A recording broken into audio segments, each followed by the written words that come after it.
Dzień dobry.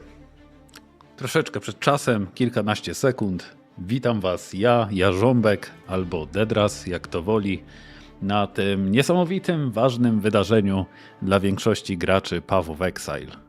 Zdaję sobie sprawę, że jeszcze jest nas niewielu, jeszcze jesteśmy troszeczkę przed czasem. Wystąpił błąd, a mam nadzieję, że stream nadal trwa na YouTubie. Mam przynajmniej taką nadzieję. Czy ktoś z YouTube'a może się odezwać i dać znać, czy stream działa na YouTubie?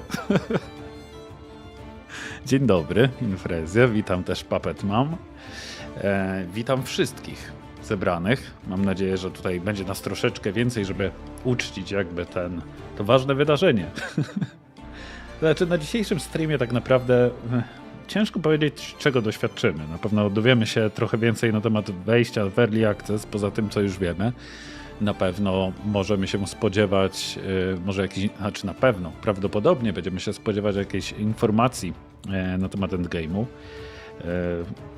No i pewnie więcej prezentacji nas czeka. Być może jakiś nowy trailerek, nowe budowanie hype'u. Mam nadzieję, że jak najmniej przepraszania. Zobaczymy. Moi drodzy, mam dzisiaj, odpaliłem oczywiście odpowiednio wcześniej, witam Fame2,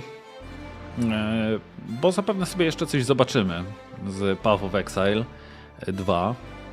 Też mam kilka małych ogłoszeń dla Was, może mało emocjonujących, być może bardziej informacyjnych. No i jedną taką zabawę, którą z reguły robimy na większych zapowiedziach, mianowicie będzie bingo. Klasycznie będzie bingo. I mam przygotowane swoje, oczywiście już wcześniej. Trochę nie miałem pomysłu, co tam wrzucać, trochę już wrzucałem na siłę. Ale myślę, że zawsze możemy coś jeszcze spreparować ciekawszego. Może ktoś wpadnie na jakiś fajny pomysł, co moglibyśmy dodać lepszego do tego bingo. Ale to sobie zostawimy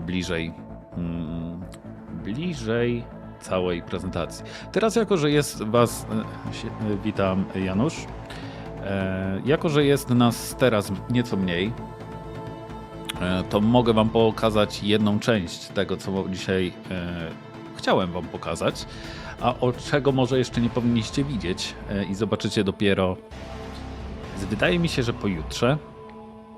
Mianowicie przygotowałem specjalną prezentację o wszystkim, co warto wiedzieć na temat PoE Exile 2. Witam do Iwa. Ogólnie, czekajcie, bo nie wiem, czy muzyka odrobinę nie jest za głośno. Trochę ją przyciszę. Cała prezentacja opiera się, zacząłem ją robić dokładnie w tym samym momencie, co wszyscy zaczęli wypuszczać materiały o wszystkim, co powinieneś wiedzieć na temat PoE Exile 2. Ale wydaje mi się, że zebrałem na tyle dużo ciekawych informacji, że będzie to materiał, który trochę wychodzi ponad większość z tych filmów. Czy miałem dostęp do zamkniętej bety? Nie. Wszystko, co warto wiedzieć, wyciągam ze wszystkich materiałów, które zobaczyłem, z gameplay, które zobaczyłem, natomiast są to informacje, których nie doświadczyłem. Natomiast dużo tych rzeczy było powiedzianych wprost i pokazanych, więc i w ogóle sam odkrywając, robiąc research do tych rzeczy, do tej prezentacji, dowiedziałem się wielu ciekawostek. Witam Michał i cześć Kuriso, witam katalizatorowy, tak nie wiem czy powiedziałem, czy się przywitałem. Cześć, witam wszystkich. Zastanawiam się, czy ten YouTube działa, bo nikt na YouTubie nie pisze. A nie piszecie na YouTubie. Kurde, to ja was na restreamie nie widzę. Goddammit, czekajcie. Coś mi czat w takim razie z restreama świruje. To ja muszę się tutaj, muszę z wami się przywitać. Hybrid Toxic, Caps, Testers, Software, Plaza, Piotr, Dr. Evil, Damian, Adam, Rafał, Sirimica i Patriot. Dzień dobry i dziękuję bardzo, że napisaliście. Przepraszam, że was tak olałem, ale autentycznie widzę tylko czat z YouTube'a, z Twitcha. Dobra, puśćmy sobie jakiś soundtraczek, niech tam sobie leci. Ja spróbuję coś na szybkości ogarnąć z tym czatem. Dlaczego to nie działa?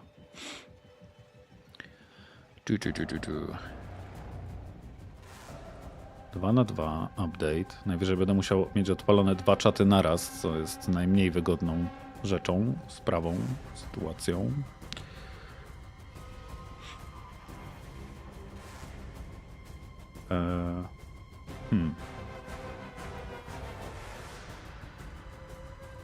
Dobra, zobaczymy. No nic, muszę chyba was odpalić w takim razie jakoś obok siebie, oba czaty. Co mi trochę utrudnia całą sprawę. Z fajnym ułożeniem sobie wszystkiego. Czekajcie. Dobra. Jakoś to będzie.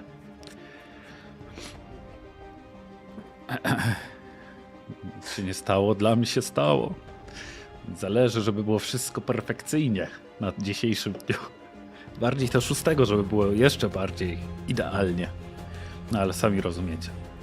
No, więc wracając do naszej prezentacji, o której wspominałem. Tak jak mówiłem, to jest powiedzmy, że odrobinę przedpremierowo, no ale z takich dużych ciekawostek, na przykład, które udało mi się odkryć w trakcie robienia researchu, to na przykład to, że teraz już nie będzie czegoś takiego trochę jak podział drzewka na drzewko intowe, deksowe, STR-owe, a sami sobie będziemy wybierać atrybuty. To jest w ogóle giga ciekawe. Z takich jeszcze ciekawostek, małych sneak peeków, też miałem dosyć duży problem z określeniem tego, jak w ogóle do końca działają w końcu te sokety. Bo mam tutaj jeden taki panel dotyczący support gemów, no i tutaj jak znalazłem jeden materiał, to wszystkie sokety były białe, ale chyba na trochę starszych gameplayach te sokety były kolorowe. I wydaje mi się, że oni teraz już jednak traktują wszystkie gemy jakby były, sokety jakby były białe, a posiadanie kolorów, odpowiednich kolorów gemów wsadzonych do waszych gemów, to jest skomplikowane. Support gemów do waszych gemów zależy od ilości posiadanych statystyk. I to jest strasznie ciekawe w ogóle też, bo jakoś całkowicie mi to umknęło, że im więcej macie inta, tym więcej niebieskich gemów, czy to zwykłych, czy support gemów możecie wsadzić sobie do postaci, że to tak ujmę. Im więcej macie STR-a, tym więcej czerwonych gemów możecie wsadzić, nie? Więc nie możecie zrobić postaci full int, 0 STR-a i wsadzać czerwone gemy. Także ciekawe to jest. Więc pełny materiał z tego będzie pojutrze. Mamy 20 slajdów, no 19 slajdów z treścią, który być może zostanie jeszcze rozbudowane o informacje dotyczące Endgame'u. Kocham PoE, ja też. Właśnie za takie pierdółki. Też właśnie za to kocham PoE.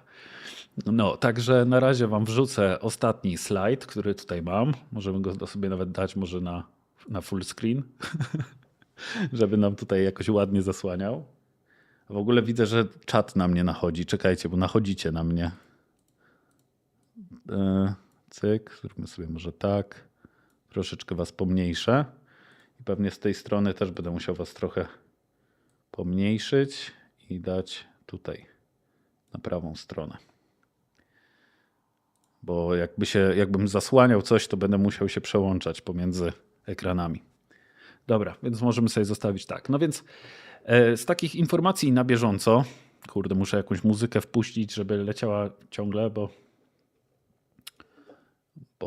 tu mamy extended wersję. Niech się odtwarza na razie w pętli. No to na pewno dla osób, które być może przegapiły, start Early Accessu będzie 6 grudnia 2024 roku i mam nadzieję, że nie usłyszymy dzisiaj, no musimy jeszcze przesunąć o tydzień, bo ja mam urlop już wypisany ostatecznie, chociaż dużo by mi to nie zmieniało, poza tym, że mógłbym wtedy mniej streamować odrobinę. Jak kupić wejściówkę na Early Access? Zaraz o tym też powiem. Cena wejściówki do Early Accessu będzie kosztowała około $30. To znaczy jest napisane na Xie. No w ostatnim materiale popełniłem mały fail, bo nie powiedziałem głośno, że $30. No ale to będzie za zakup supporter packa, który pojawi się zapewne po prezentacji. Już wtedy będziemy mogli pewnie kupić ten supporter pack. Każdy kolejny też droższy, czyli pewnie za 60, 120 i tak dalej, też będzie zawierał klucz do bety, no ale najtańszy będzie za 30. To nieźle, ja na wyjeździe będę mucił. No właśnie, ja na święta jadę do Krakowa i biorę ze sobą lapka, więc będę mógł grać, ale raczej nie będę mógł streamować. Natomiast zawsze mam 2 tygodnie urlopu przed świętami. Więc będziemy łoić ostro. Od rana do wieczora. Nie wiem, kiedy ja będę spał.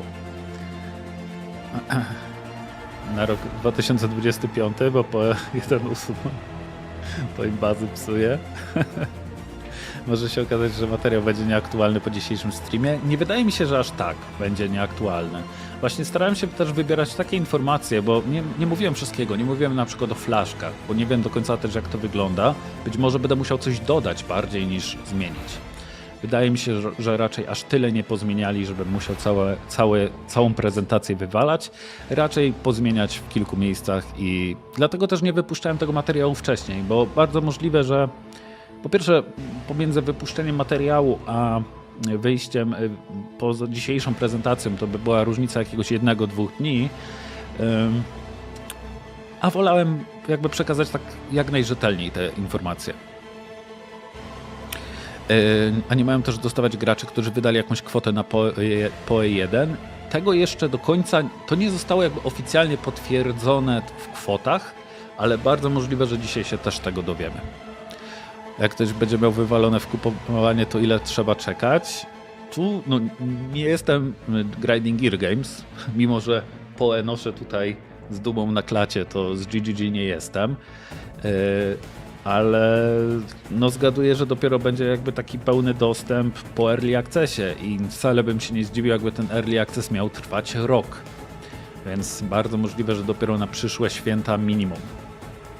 Często łapię się na czymś, że przypadkiem znajduję nowość w PoE 2, o której wiedziałem i zachwycam się nią wcześniej, ale w natłoku tych wszystkich zmian wiele rzeczy się gubi. Właśnie dlatego taka prezentacja ja jej nawet potrzebowałem. Nawet wydaje mi się, że nie jest to potrzebne wam jako tako, co ja potrzebowałem tej prezentacji, żeby sobie poukładać te wszystkie rzeczy w formie slajdów. I oczywiście po wrzuceniu tego materiału też będziecie mieli dostęp do tej prezentacji, żebyście mogli sobie podejrzeć w każdej chwili, przeczytać na spokojnie. No, a zawsze zachęcam do obejrzenia filmu jeszcze raz, bo pewnie będę tam troszeczkę więcej dorzucał informacji. Kafe krema Awe. Dziękuję bardzo za suba. To już 15 miesiąc. 15 lat, tak zwana. Dziękuję bardzo za subskrypcję na Twitchu. Stałego widza. Niedługo pełnoletni. Tak, niedługo pełnoletnia subskrypcja. Dokładnie. Witam. Witam tutaj wszystkich zgromadzonych, z którymi się przez przypadek nie przywitałem. Na przykład Lexpan, siemka. No, część osób też dawała subskrypcję na PoE 2 w zeszłym miesiącu i się okazało, że kurde, przypał. Że trochę przestrzelone. W ogóle jak z poziomami głośności? Jest w miarę okej? Da się zrozumieć wszystko, jak mówię? Bo podgłośniłem w końcu mikrofon. Potestowałem wszystko i w końcu jest trochę głośniej, więc myślę, że nie będą mnie aż tak przekrzykiwać. Witam Pele, jest okej, no to dobrze. To dobrze. Oj, powiem wam, że stresuję się trochę tą zapowiedzią. Niby to jest tylko zapowiedź Early Accessu, czyli zapowiedzi gry tak naprawdę, co Grinding Gear Games bardzo lubi robić, a wcześniej była zapowiedzi gry. Ale no nie powiem, to jest jakieś wyjątkowo ważne. Ja się czuję, jakbyśmy byli jakby to miała być zapowiedź ligi. A dla graczy PoE zapowiedź ligi jest zawsze jak trochę święto, nie? Trochę jak święto.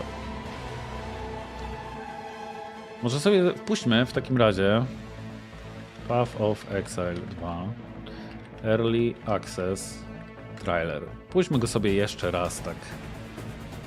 W sumie możemy sobie trailery pooglądać. Możemy zobaczyć w ogóle, jak się zmieniało Path of Exile 2 też na przestrzeni. O proszę. Czemu to jest pokazane? Powiadom mnie, przecież to trwa. Trwa ta transmisja już. Dobra. Path of Exile 2 Trailers. Jest jakaś playlista? Co to na State of Play? To jest chyba jeszcze... Dobra. Trailers. Powiedzcie, że jest jakaś playlista. Third play. Official trailer, dobra, to jest sprzed 5 lat. Lecimy. W okazji sobie poustawiam wszystko. Także nadrabiamy stare trailerki. Lecimy. Criminals! Your sentence is to be hanged from the neck until dead. Let your souls feed the first ones, and your bodies feed the land. The only result is pain and death. W ogóle stop. Teraz zauważyłem, kto to jest? Kto to jest? Co to jest za postać w tym miejscu? Bo mamy Templara, mamy Marudera, mamy Rangerkę, mamy Witchkę, Duelistę i Shadowa. Kto to jest?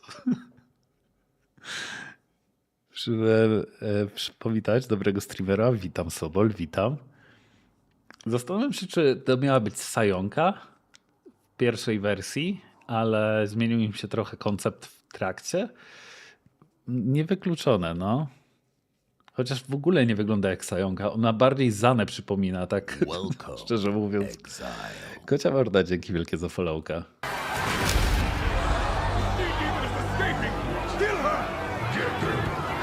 Albo jak czarodziejka, no to prawda.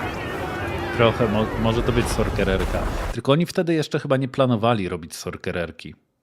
Albo jakiś właśnie placeholder bardziej. No. Tylko domyślę pewnie Sajonka. Nie ma krótkie włosy, Rangerka, nie jest po chemioterapii.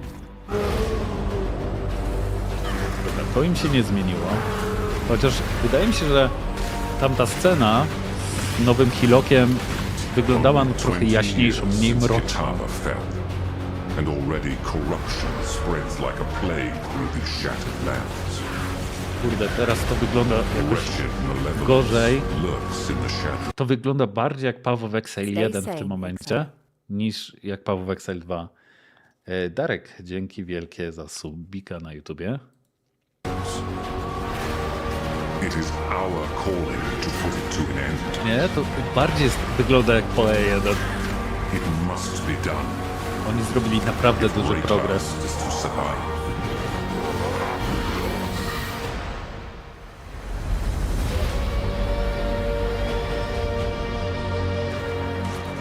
Grzewka za dużo truciznami się bawiła. Poisonous Concussion terapii.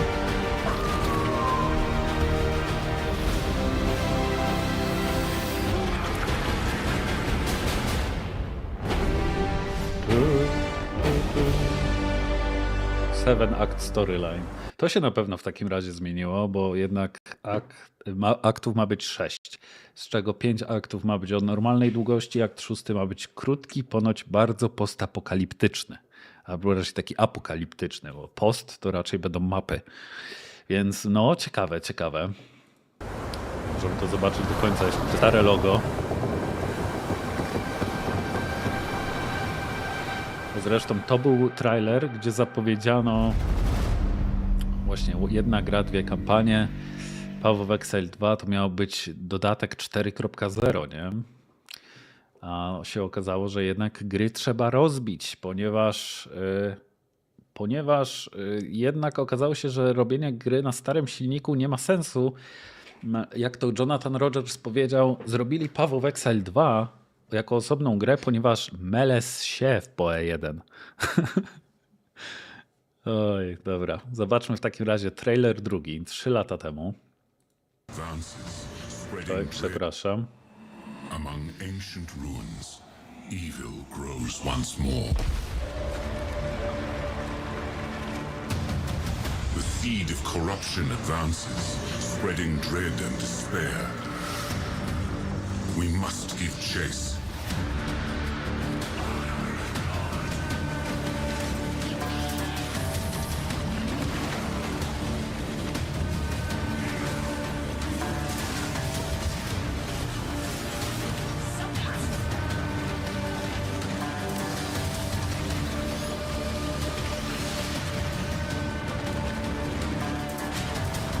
To już wygląda dużo bardziej jak PoE Exile 2 niż to, co widzieliśmy These wcześniej. sands hide countless secrets. thousand To nawet, years. to nawet nie było na chyba ostatnim teaserze. We must hunt down the seed and put an end to this madness. If Rayclast is to A survive, Stodun?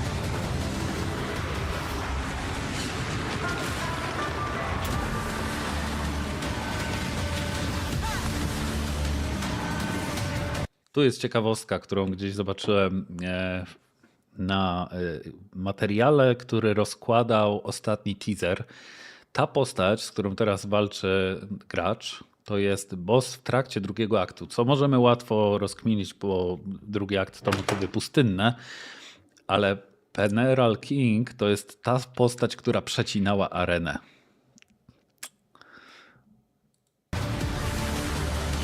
Na teaserze.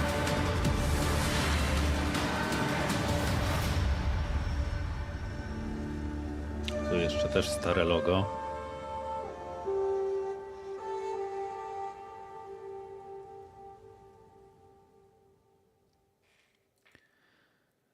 Na słabszych komputerach też pójdzie coś wiadomo. Z tego co wiem, są jakieś wymagania podane na Steamie. Jak wejdziemy sobie na Steama, ja tutaj wejdę w swoją listę życzeń. Mamy PoE Exile 2. I na minimalnych... Dobra, minimalne są i tak dosyć wysokie moim zdaniem. I 7700, Ryzen 5 2500, 8 GB RAM. Dobra, nie są aż takie bardzo wysokie. GTX 963 GB albo Intel Arc A380 albo Radeon RX 470, TX12, zakładam, że zalecane. Internet trzeba mieć. No co na IGP co najmniej 3 GB VRAMu, no to na dzisiejsze standardy raczej też nie jest to jakoś bardzo dużo. No i bardzo możliwe, że też będą jakieś usługi typu GeForce Now. Mam nadzieję, że Early Access też będzie można ograć na GeForce Now. Zobaczymy. Dobrze. Wróćmy do trailerów, bo przed nami trzeci gameplay trailer. To chyba jest kolejny w kolejce. After Oriath was destroyed, I traveled, searching for answers. Everywhere I went, the same divine devastation. It must end. Dobra taktyka, Hybrid Toxic. Will end it. Robić And rzeczy no naprzód, exile żeby will pograć. stop me. Mieliśmy pierwszy raz pokazanie nowych klas postaci. To był duży hype. Shadow, Templar, czyli klasyczek, Maruder, nagle Warrior, Huntress, co?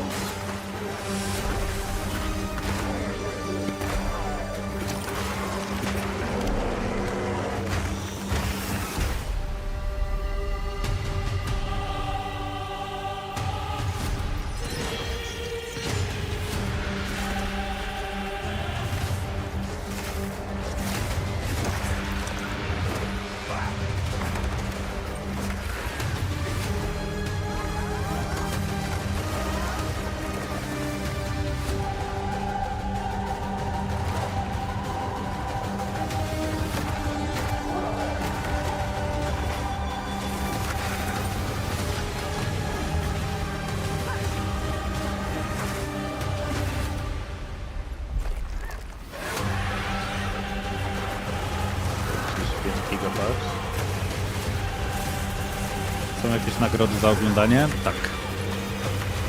Zaraz pokażę. Wykrzyknik dropy, ale zaraz pokażę co dokładnie. I nie tak szczerze to... To mech. 100 distinct environmentów, 600 różnych potworów, 100 bossów. Okej. Nie wiem czemu się uparłem, że tych bossów ma być 300. Nie wiem co mi tak zapadło w głowę, że ma być 300 bossów, ale okej, jest 100 zapowiedzianych. 1500 passive skills. To się chyba bardzo mocno zmieniło, bo na prezentacji jak wyszukiwałem informacji na temat drzewka Atlasu, na temat passive tree, znalazłem info, że nodek jest jednak 2156. Więc to się chyba jednak trochę zmieniło. W PoE 1 było 1320. Więc albo im się to drzewko rozrosło, albo coś jest nie tak z tymi wyliczeniami.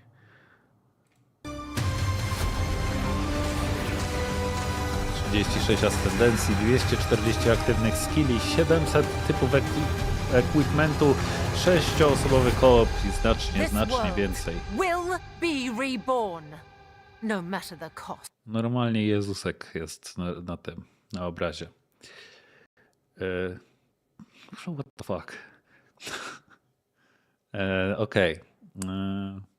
Z tego trailera w sumie ciężko coś wyciągnąć takiego więcej. Myślę, że już tyle razy to było oglądane, że już większość z tych rzeczy nas nie dziwi. I tu się chyba pierwszy raz też nowe logo pojawiło. Tak powiedzmy na trailerze.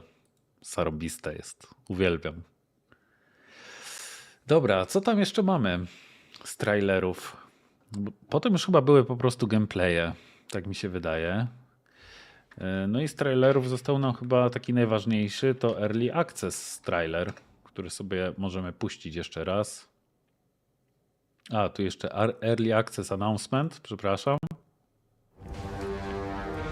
My son, are you clear of mind? Witam, and stout Cedes, hejka. of heart? I am. I must. Are you ready to sacrifice? Sacrifice everything to become the The savior. Iron Cord. I will.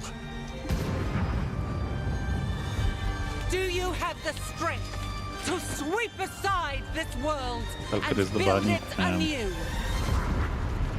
I must. I must.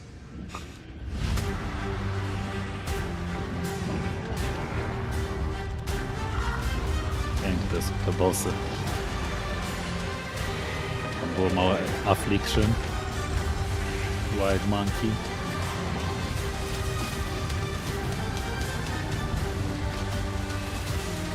Ty właśnie, bo jednego bossa tam wcześniej przegapiłem, teraz dopiero go zauważyłem. Jest strasznie mały taki...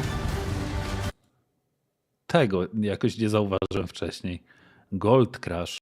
To jest chyba ten, co z lawy wychodził. W takim razie. Strasznie waliło to po oczach. O, i tutaj też jest coś, co tak odrobinę przegapiłem. Val Engineer. No to raczej jak będziemy chodzić po tych... Val Engineer to może być ten na mechu. W sumie. Miałoby to dużo sensu.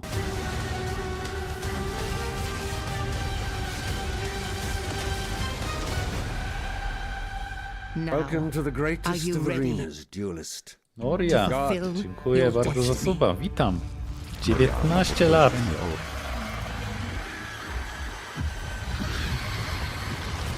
Siemka, siemka.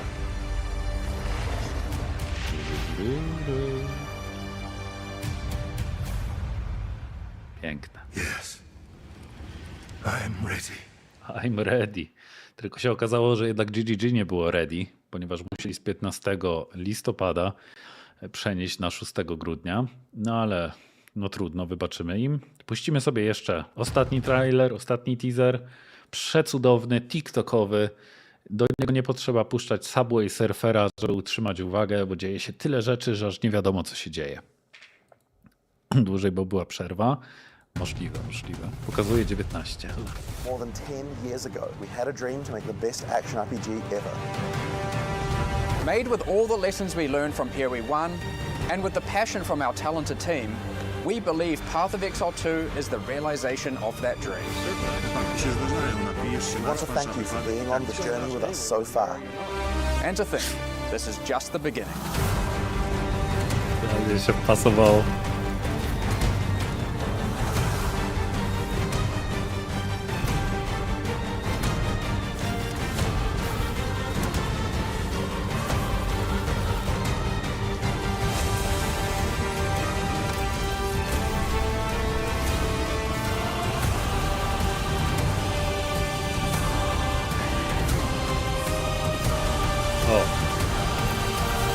zaraz.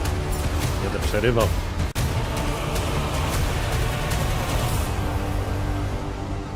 The Hooded One. Ale mam ciarę, no jest dobry ten trailer. Jeszcze logo niech przeleci, żebyśmy mieli tak, wiecie, pełnię.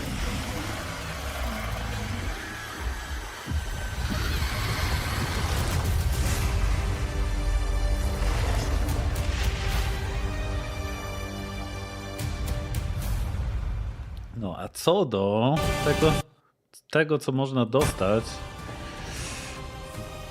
to za oglądanie 90 minut streama od godziny 21, to właśnie tutaj, idealna klatka, dostajemy ręce, dosłownie te ręce, które widzimy tutaj. Zresztą jak puścimy sobie wykrzyknik dropy, na obu platformach puszczę komendę wykrzyknik dropy, tylko chyba Nightbot oczywiście zaspał na YouTubie. Co ten Nightbot tak nie lubi tego YouTube'a? Co się z tym YouTube'em dzieje? O, jest. To ten back attachment nazywa się Chcesz back attachment. Chyba tak to się czyta. Witam, Simon. I ta nazwa, o ile mi nic totalnie nie mówi, to mam wrażenie, że jest bardzo mocno powiązana z Breachem. No i to oczywiście wygląda na jednego z bossów, którego będziemy mogli spotkać w ramach kampanii. Być może w ramach jakiegoś endgame'u, ale raczej w ramach kampanii, bo chyba nikt nie chciałby się z rękami po prostu bić w samym endgame'ie, chyba że w ramach mechaniki Breach. Więc tutaj mamy jakieś takie klapnięcie wywołujące eksplozję, no ale właśnie takie skrzydła będziemy mogli dostać za oglądnięcie 90 minut na naszej prezentacji. Znaczy nie naszej, tylko Grinding Gear Gamesowej prezentacji. Dokładnie jak wejdziemy sobie tutaj na stronę, mamy live Twitch drops, no i te skrzydła wyglądają... Wyglądają tak, że chyba dużo nie stracicie, jak będziecie oglądać na YouTubie. Zresztą nadal jest jakby 69 osób na YouTubie, 59 osób na Twitchu, więc widzę, że takich rączek, które ewidentnie nie były kremowane za często, to chyba dużo osób nie chce. No, niby fajne, tak Pawłow Exile'owe, ale no jakoś tak totalnie mi nie pasują. One tak wręcz wiszą brzydko. Gdyby one jeszcze jak wyglądały jak skrzydła, miały takie, wiecie, jak się robi nietoperka na przykład z rąk, nie? To jeszcze by to miało jakoś trochę więcej sensu, ale no nie.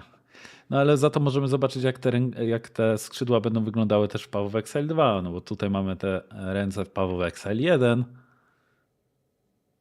To jest bardzo ważne do zaznaczenia, a tutaj jak one wyglądają w PoE Exile 2 i nawet można powiedzieć, że wyglądają trochę ładniej, mają trochę więcej animacji. Chyba. Ale nadal są paskudne. Umówmy się. Więc tak, niektórzy nawet pisali, że dzięki, specjalnie dla tych skrzydeł wyłączę odbieranie dropów na Twitchu, nie? Jak z From Software. No właśnie to o nich bardzo mocno jakby bazują, a w sumie jest hands off. Dobra, ja dałem Chcesz back attachment, to jest hands off Chcesz. Nieważne. No, natomiast jeżeli jednak chcielibyście odebrać te ręce, no to musicie oglądać na Twitchu przez 90 minut. No i pamiętajcie o połączeniu swojego konta Twitch z kontem PoE Exile. Tam właśnie pod komendą wykrzyknik dropy macie link, gdzie możecie to połączenie sobie zrobić. One są paskudne, ale za darmo to bierę. Czy wiadomo coś o spolszczeniu PoE? Nie. To znaczy, kiedy Piotrek Maciejczak był w Los Angeles na ograniu PoE Exile, no to zapytał się, teraz już nie pamiętam kogo dokładnie, chyba Jonathana Rogersa, czy będzie PoE po polsku, i oni odpowiedzieli bardzo dyplomatycznie, że zdają sobie sprawę z tego, że mają wielu graczy w Polsce, no i Polska jest na liście do lokalizacji, czyli jakby jest planowana w teorii lokalizacja na język polski, spolszczenie tak zwane. Natomiast no, na razie jakby są języki, gdzie jakby jest to bardziej wymagane, gdzie język angielski jest jeszcze mniej używany. No ale myślę, że jesteśmy gdzieś wysoko na tej liście. Przynajmniej mam taką nadzieję. Siema Jakub. My się potem coś łapiemy na jakieś omówienie tego, co widzieliśmy, czy jak robimy? Bo ja to jeszcze muszę nagrać film i się wyspać. Witam, Ergis. No, także tak, moi drodzy. Słuchajcie, mamy pół godziny.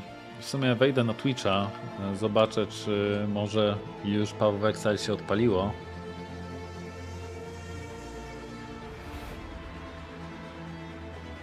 Ty, kurier to jest jednak giga chat. Wszyscy tutaj streamują PoE Exile. Nawet, nie wiem, Josh. Nawet Alkaiser. A kurier siedzi na PoE 1. To jest dopiero giga chat. Dobra, PoE Exile ma już swojego streama oficjalnego, to stąd sobie weźmiemy muzyczkę.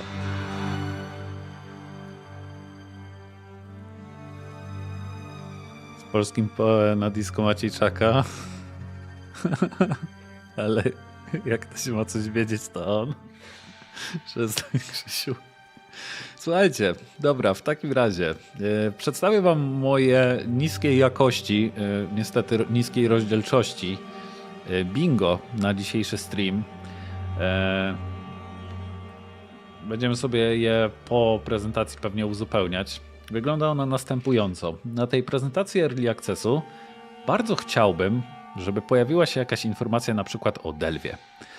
Bo wydaje mi się, że Delve byłby taką idealną mechaniką, żeby można było trochę więcej się pobawić danymi postaciami, bardziej je challenge'ować, wyciągnąć jakby na sprawdzić możliwości różnych archetypów. Więc Delve mógłby pasować całkiem nieźle jako taka po prostu poboczna mechanika, która gdzieś tam będzie obok Endgame'u. Raczej po streamie będzie można kupić ten dostęp do Early Accessu w formie Supporter Packa. Dokładnie tak jak pisze Kafe Krema. Kurier wierny fan PoE 1, dokładnie. Witam Julek. Dobra. Więc Delve raczej prosty punkt. Kolejno mamy trinkety. I przez trinkety rozumiemy to, że zapowiadali ostatnio reworkowanie systemu flaszek. Jeszcze gra dobrze nie wyszła, a ci już zreworkowali, co oczywiście bardzo dobrze wróży. No i flaszki mają działać tak, że będziemy mieli chyba po jednej flaszce na życie i manę, albo po prostu mniej flaszek, mniej slotów na flaszki. Natomiast będziemy mogli założyć specjalne trinkety, przynajmniej tak chyba PC Gamer pisał, dzięki którym będziemy mogli jakby otrzymywać co jakiś czas odporności na pewne, jak to powiedzieć, elementy, chciałbym znaleźć polskie słowo, efekty. Czyli na przykład na zamrożenie, na bleed, na stun i tak dalej. Więc takie trinkety, takie wzmocnienia do postaci, które pasywnie będą dawały nam coś, jakieś buffy, nie? Więc chciałbym, żeby to pokazali, jakby to miało wyglądać. Zobaczymy. Darmowy dostęp za około $500. To wyjaśnię, żeby nie było. Poza oczywiście faktem, że będziemy mieli możliwość wkupienia się za $30 do Early Accessu, no to też właśnie był zapowiadany ten darmowy dostęp, gratisowy, może tak powinienem bardziej napisać. Dostęp, jeżeli ktoś przez całą swoją historię zakupów wydał te $500. Ja bym nawet tutaj bardziej się skusił ku 480, bo chyba tyle kosztuje najdroższy supporter pack roczny, ale wydaje mi się, że te $500 to tak ładna liczba po prostu, nie? Więc gdyby to było jakby wewnątrz, to było uwzględnione, to będę miał wjazd na spokojnie. Powiem tak. Oby to nie było $1000. 1000 wydaje się wręcz takie absurdalne, żeby to w ogóle wypowiedzieć na streamie z takim ogłoszeniem. ale i tak przewiduję, że kupię supporter packa jakiegoś, więc i tak będę miał dostęp tak czy siak. Dolegliwości, to jest całkiem dobre słowo. Też liczę na Zanę, o już widzę, że wypatrzyłeś, tak? Liczę na Zanę, jak najbardziej. Czy to jako protagonistka, czy jako antagonistka? No ale do Zany, już to możemy sobie odhaczyć jako omówione. Przykład bossa z map. Bardziej chodzi mi nawet o pokazanie map, ale też jak będą się różniły bossy na kampanii i na mapach. Nawet na jednym przykładzie. Bo mówili, że bossy na mapach będą nieco bardziej podkręcone względem tych dostępnych na kampanii, więc ciekawe. Ciekawe jak to będzie wyglądało. Wcześniej było One Lifetime 480 pack albo 500 ogólnie. A może tak, no, może mogło tak być. Jak myślisz, czy GGG jest przygotowany na pogrom ludzi, którzy wykupią Early Access? Ja mam wrażenie, że wiele osób będzie chciało spróbować Early, przynajmniej jak pytałem znajomych i biorą w ciemno. Myślę, że z ich strony to był dobry ruch, żeby zrobić Early Access płatny. Bo ja na początku, jak zapowiedzieli to wszystko na Summer Game Festie, że zapraszamy na Early Access, to przez chwilę miałem taką myśl, że kurde, może będzie darmowe wejście, żeby zmieść konkurencję, ale w sumie płatny Early Access i to okrojony Early Access może dużo osób zniechęcić do kupna Early Accessu, przez co będą mieli trochę mniej graczy na jakby ten okres próbny, betowy, który może być mocno zbagowany, gdzie ludzie będą psuli grę, gdzie może być, wiecie, reset co jakiś czas, po prostu wszystkiego, żeby sprawdzić nową ekonomię, sprawdzać nowe rzeczy. Więc głównie chyba to było troszeczkę celowane też tak, żeby ograniczyć ilość osób, a przy okazji, żeby zarobić. Ja to tak przynajmniej postrzegam. Czy są przygotowani? Nie mam pojęcia. To jest Grinding Gear Games. Oni... Może są, jest 50% szans, nie? Dobra. Ja myślę, że technicznie żadna gra i żadne serwery nie są gotowe z takich wielkich tytułów. No właśnie nie wiem, na ile Paweł w Exile jest wielkim tytułem, powiem wam szczerze. Bo oczywiście gdzieś tam na pewno część graczy, na przykład, którzy zagrali w Diablo 4, gdzie Diablo 4... Jakub, zawsze jest 50%. Zawsze jest 50%, dokładnie. Co chciałem powiedzieć? Że na pewno gracze z Diablo 4 będą chcieli spróbować PoE Exile 2. Ale myślę, że po tym, co doświadczyli część z nich przy Diablo 4, jeżeli są niezadowoleni, jeżeli należą do tej grupy niezadowolonych, to będą ostrożnie podchodzić do Early Accessów PoE, ale są potencjalnymi, jak to powiedzieć, graczami, po prostu graczami. Chciałem powiedzieć, że potencjalnie mogą kupić dostęp do tego Early Accessu, ale mogą się też aż tak bardzo tym nie interesować. Właśnie jestem ciekaw, jakie liczby wyciągnie ten Early Access, bo wydaje mi się, że żeby to tak zgniotło te serwery, to musiałoby pewnie dojść gdzieś do 1 miliona. Gdzie gdyby PoE 2 miało być darmowe, myślę, że na spokojnie by do tego 1 miliona nawet mogło dojść. Ale nie wydaje mi się, że Early Access dobije nawet do połowy tego. Przez wielki tytuł rozumiem duże community. No tak. Dobra, słuchajcie, roczna beta. Nie wiem, czy to będzie ogłoszone, ale gdzieś tam chodziły słuchy, że beta będzie trwała około roku. Najpierw było mówione pół roku, ale coś czuję, że to się na spokojnie do roku przeciągnie. Chyba to też była nawet jakaś jedna z oficjalnych informacji, więc ta roczna beta, jeżeli to padnie, no to sobie to odhaczymy. Kolejny punkt, jednak więcej postaci. No bo wiemy teraz, że w Early Accessie ma być 6 postaci, z czego nie ma ani Templariusza, ani Druida, więc te postacie STR Int w ogóle jakby nie istnieją na Early Accessie. Za to mamy 2 witchki, w sensie witchkę i sorcererkę, co jest trochę dziwne, no ale okej.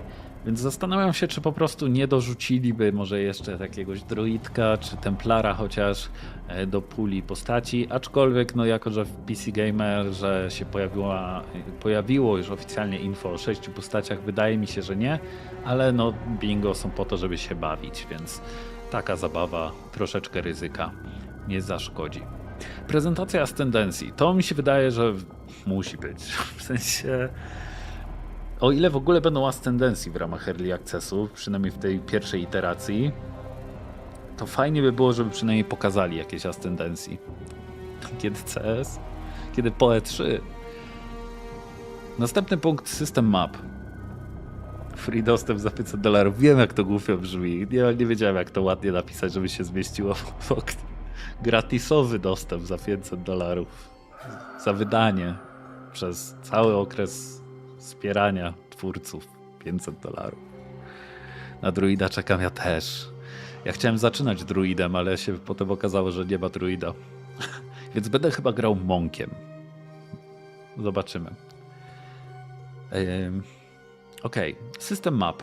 System map wydaje mi się na tyle idealnym systemem do Path of Exile i w ogóle jako endgame'owy system, że nie wydaje mi się, że on zostanie zmieniony. Tym bardziej, że wiele wskazuje na to, co zresztą mówiłem w filmie na temat supporter packów, że być może nawet już widzieliśmy nowy map device, ale to tylko taka czysta teoria, więc system map wydaje mi się, że jak najbardziej zostanie. Nowy trailer, zawsze fajnie jest zobaczyć nowy trailer, żeby się potem jarać i nakręcać, więc mimo, że dostaliśmy niedawno fajny teaser, to chętnie bym zobaczył po prostu nowy trailer. Nowe shapeshifty, przynajmniej takie, które oficjalne nie zostały zapowiedziane, no bo wiemy o niedźwiedziu, wiemy o jakimś kotołaku, który był w pierwszej prezentacji Path of Exile 2, kiedy to miało być jeszcze Path of Exile 4.0, ale chciałbym zobaczyć jakieś nowe, ciekawe shapeshifty. I jest jedna teoria, która pojawiła się na ostatnim teaserze. Kojarzycie tą taką demonicę, która się pojawia na moście? To bardzo możliwe, że jest shapeshift. Zmiana formy, jeżeli ktoś nie wie, czym jest shapeshift, czyli transformacja swojej postaci w coś innego. I wcale bym się nie zdziwił, jakby to był shapeshift Witchki. Jednego z ascendencji Witchki, która bazuje jednak na takich okultystycznych trochę motywach, że możemy się zamienić w wielką demonicę. Ja mam nadzieję na Jaguarowaka. Kurde, jak się ciężko to wymawia. Jaguarowak. Siema, Milo Devile. Witam, hej. 4. akt w becie. No tutaj kolejne, jak mamy jednak więcej postaci, to tutaj kolejne kopium, że jednak pokażą też ten 4. akt, który widzieliśmy już na ExileConie w 2023 roku, który był w King's Marchu, które zresztą budujemy w ramach Ligi Settlers of Kalgur. I poruszaliśmy się statkiem po wyspach, gdzie po prostu mieliśmy kolejne jakby części mapy do odkrycia, bossów do pokonania i tak dalej. Fajnie by było to zobaczyć już w becie, chyba że w ogóle system map zostanie zamieniony na system poruszania się statkiem, a właśnie King's March będzie na przykład naszym miastem głównym. To też by było ciekawe, chociaż wydaje mi się, że system, gdzie jednak posiadamy swój własny hideout, jest dużo fajniejszy też z perspektywy gracza, że można grę dostosować trochę pod siebie, poukładać sobie te wszystkie elemenciki. Ludzie uwielbiają tworzyć hideouty, a GGG lubi pokazywać hideouty ludzi, więc no, wydaje mi się, że jednak to będzie 4. akt, ale to taka luźna myśl. Full iframe roll. Tu się mocno nad tym też zastanawiałem, czy Grinding Gear Games nie chce przypadkiem zrezygnować z tego, żeby rolowanie oddziaływało tylko na ataki i pociski. Ataki zwykłe, czyli jakieś tam strajki, ale jakby w pierwszych informacjach, kiedy dowiedzieliśmy się o rolu, roll miał działać tylko właśnie na to, a nie na ataki AOE, czyli te, które na przykład wybuchają na ziemi.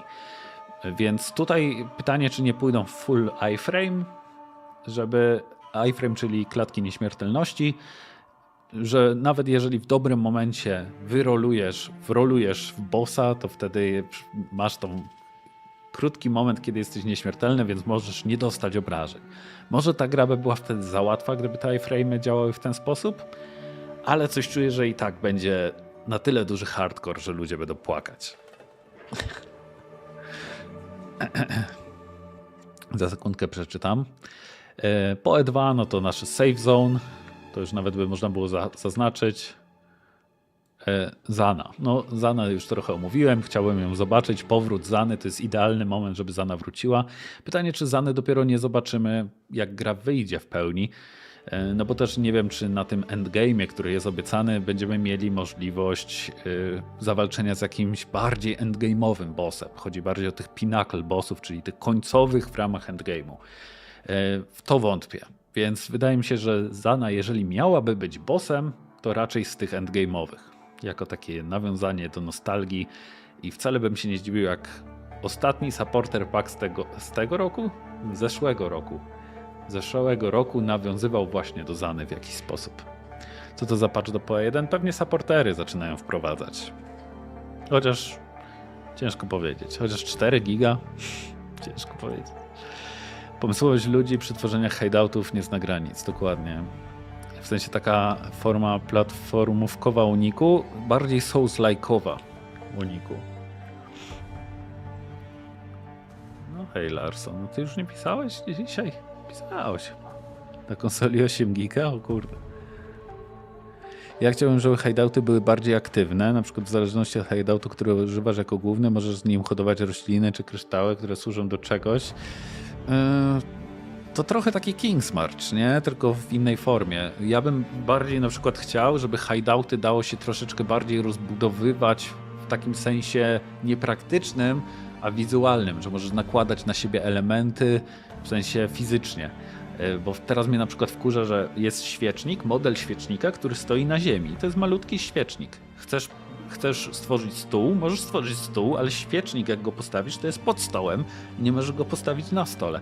To jest strasznie bez sensu i odblokowanie tej możliwości regulacji byłaby naprawdę niesamowitym narzędziem dla twórców hideoutów.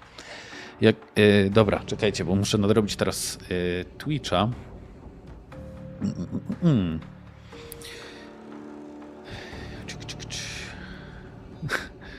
Jaguar to jest kot nad koty, wierdziela krokodyle i inne dinozaury. Jest tak silny, że ja pierdolę, on nie chwyta za gardło, tylko od razu miażdży czaszkę ofiary. No jaguarołak byłby potężny w takim razie. Mi się wydaje, że te...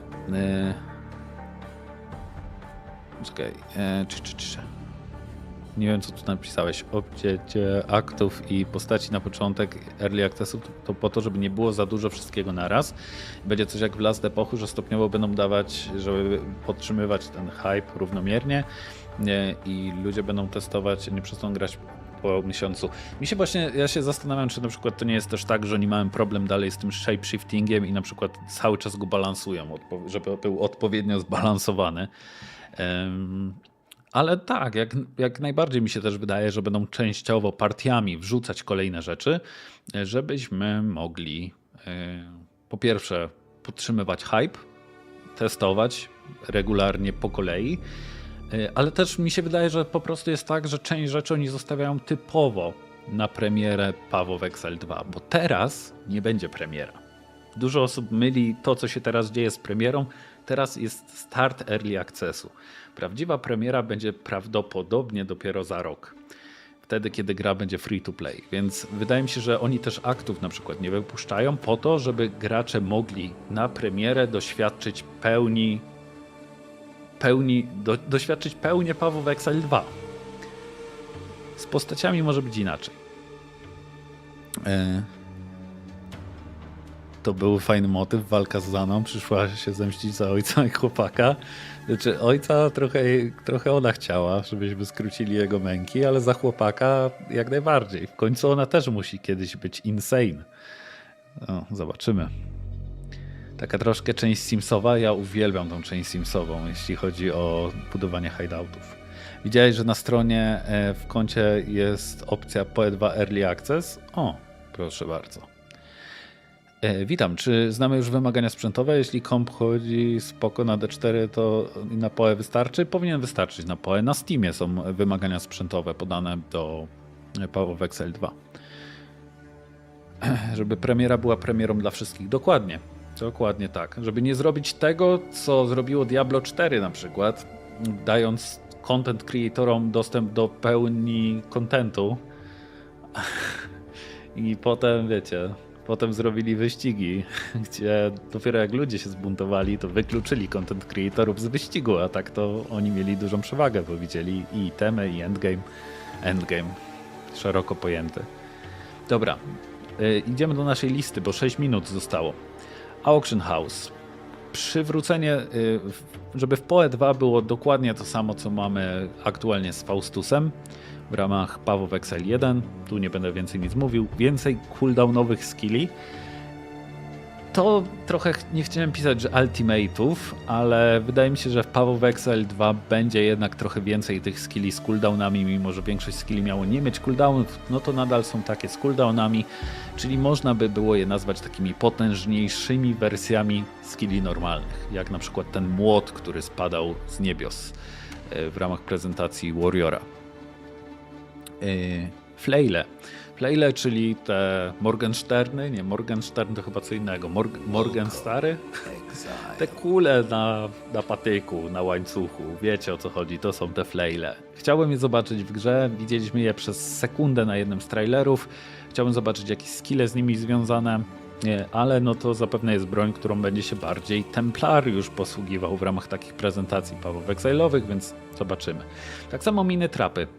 To wiemy, że istnieje, wiemy, że to jest typ broni.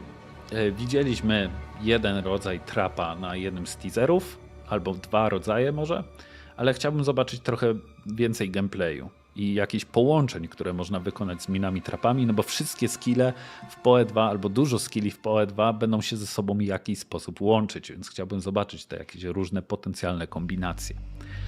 Mele w PoE Exile 1 to jest po prostu coś, co chciałbym usłyszeć od Jonathana i powód, przez który stworzyli PoE Exile 2. Chciałbym zobaczyć też zoom gameplay, czyli po prostu szybszą wersję tego, co widzieliśmy do tej pory, więc może właśnie jakąś prezentację Endgame'u, jaki potencjał ma ewentualne tworzenie postaci w późnych etapach. Wiem, że to nie nadaje się na prezentację dla osób, które nie grają w PoE Exile, ale fajnie by było po prostu móc to zobaczyć również. Mieszanie styli gry, czyli na przykład gramy łukami i mieczami jednocześnie. Coś takiego też chciałbym zobaczyć, żeby pokazać po prostu potencjał. Valorb Info, informacje na temat Valorbów po prostu, jak on działa, jakie daje efekty potencjalne, no i przy okazji Valgemy, bo to też jest ważna część PoE Exile. Gemy walowskie skoruptowane. Nowy crafting poza orbami, cokolwiek, co nie jest orb craftingiem, fajnie by było to zobaczyć. No i Atlas Passive Tree. To wydaje mi się, że może być za dużo, bo raczej nie będziemy mieli za dużo mechanik na start PoE Exile, na start Early Accessu, ale jakaś wzmianka o tym, że może planują Atlas Passive Tree, fajnie by było to zobaczyć. Czekajcie, muszę się pozbyć tego paska. Czemu ten pasek tutaj jest? O, dobra, bo musiałem kliknąć. Słuchajcie, moi drodzy, 3 minuty. Postaram się oczywiście za dużo nie przeszkadzać według tego, co mówią. Spodziewajcie się mojej reakcji. Ja też muszę powyłączać kilka rzeczy, żeby wam tutaj nie przeszkadzało w ramach waszego doświadczenia, naszego doświadczenia. Wszystkie notyfikacje na razie pójdą. Siup.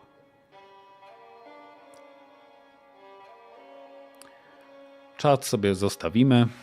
Nie będziecie tutaj chyba za dużo przeszkadzać na ekranie. 3, 2, 1, sorry, we delay. 2 godziny przepraszania. Walenia pompek jak w tym Dragon Age Veilguard przez Jonathana Rogersa. Dobra, słuchajcie. 2 minutki, ja lecę szybko do toalety. Hypujemy.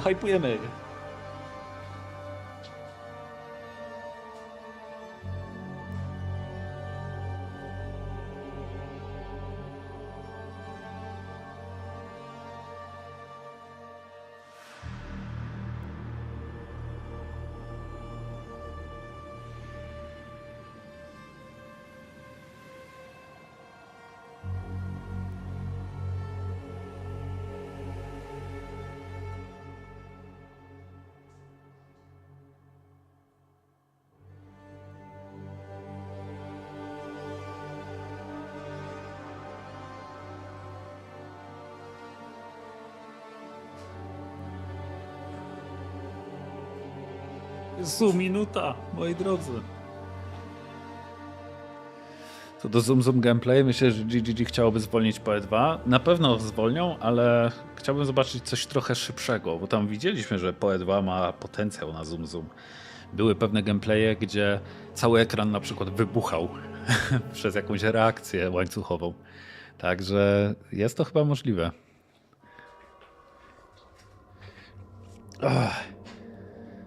Moi drodzy, szybko, rączki, nie ma czasu na takie rzeczy.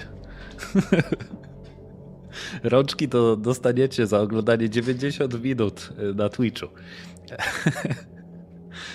Tak się kończy niebycie rok właśnie. Słuchajcie, 30 sekund. Czy jesteście gotowi na wspólne przeżycie zapowiedzi Early Accessu, która, mamy nadzieję, nie będzie przełożeniem tego wszystkiego na później? Ja odpalam sobie nagrywanie. Oby się nic nie skraszowało i życzę miłego doświadczenia. Hype.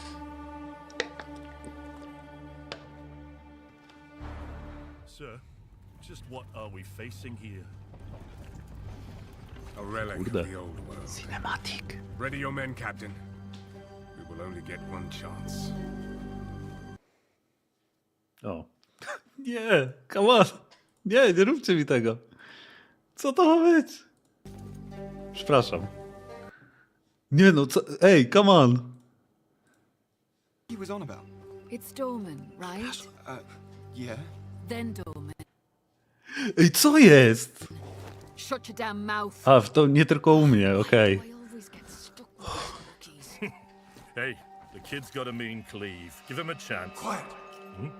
Uff.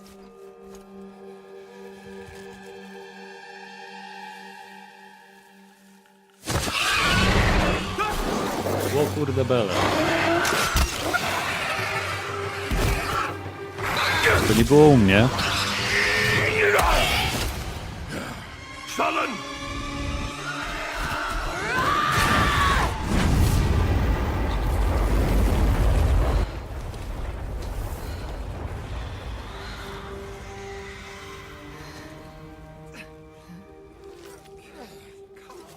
A mean cleave, eh, Captain? Rookie can't even lift his own sword. Captain Oren? Oho. Captain?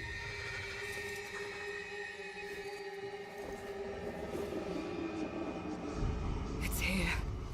Rain! Send the signal! What the fuck? Rain! On my back will be blade up! Come on, come on! I'm ready! I'm ready! Oglądamy Paweł w Exile? It's a man! No, it's not.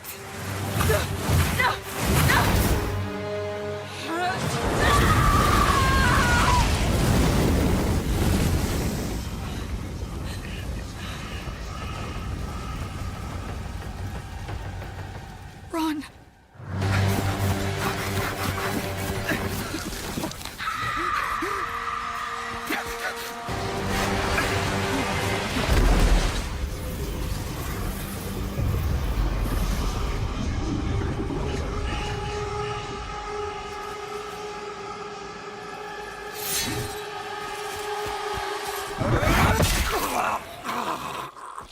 Captain! Captain!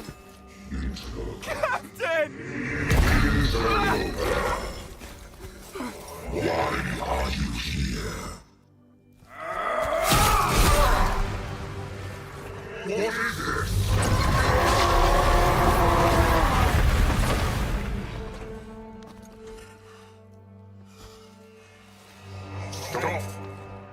Humanity isn't ready. On your feet, lad. Sir, the captain, You'll be fine. Here.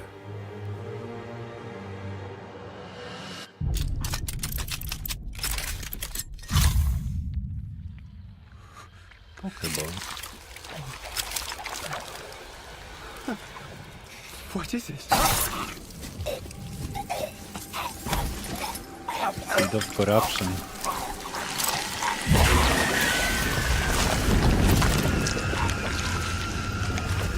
Get the body. Stop. Mortal. It can still be contained. You don't know what you have unleashed. Your kind no longer control this world. We cannot destroy your body, it's true. But you will watch as we destroy everything you have built. Bind him!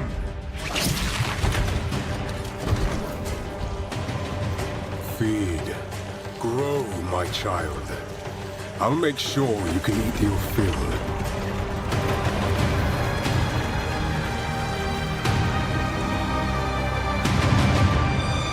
Whoa.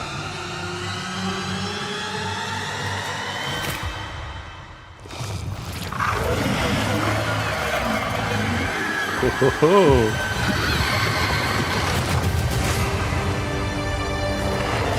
Damn. Damn. To był naprawdę dobry cinematic. Hi, I'm Jonathan Rogers, Game Director on Path of Exile 2. Now, Path of Exile 2 is going into early access in around 2 weeks on December the 6th. But even though it's early access, this isn't just some small taste. The game is huge. In this live stream, we're going to be introducing everything you can expect. So without further ado, let's roll the gameplay trailer. Existence is a thing of beauty. Precious, but impermanent. Life and death are mortal enemies, and yet bound to one another. Co to było? The continuation of life must be protected at all costs. Some have said my methods are brutal.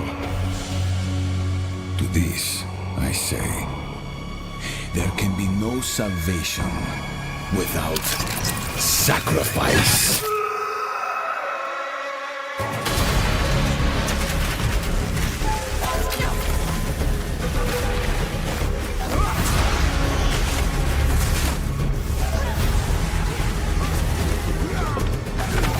Wiem, że tego nie chcecie teraz, ale spróbuję podkręcić jakość. Bo wcześniej cięło strasznie.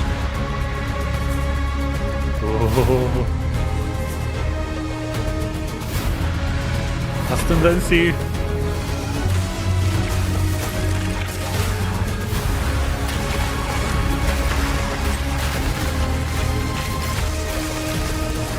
I to już dobrze wyglądało.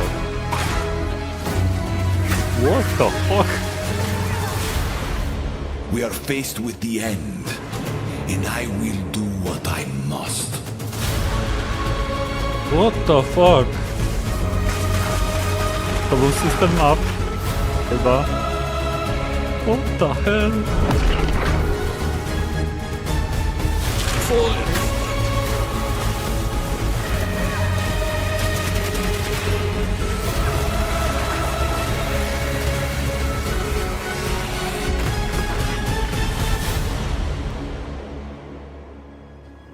Those who obsess with death, Rączki. let them soon be acquainted with it.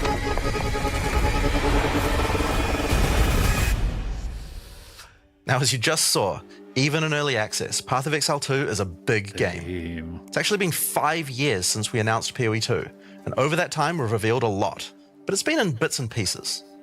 It's pretty hard to keep track of it all, so today we're going to do a full rundown of all the content that will be available at the start of early access. Classes, character progression systems, and for the first time, a full overview of the Endgame. This is going to be a big one, so get comfortable. For 20 years, Rayclast has been free from any sources of corruption, but the Count of Ogham, tempted by promises of power, intends to harness it once more. The dead are rising, monsters are mutating, and madness is spreading. Under the dark influence of corruption, the Count doles out sentences of death to any who would question him.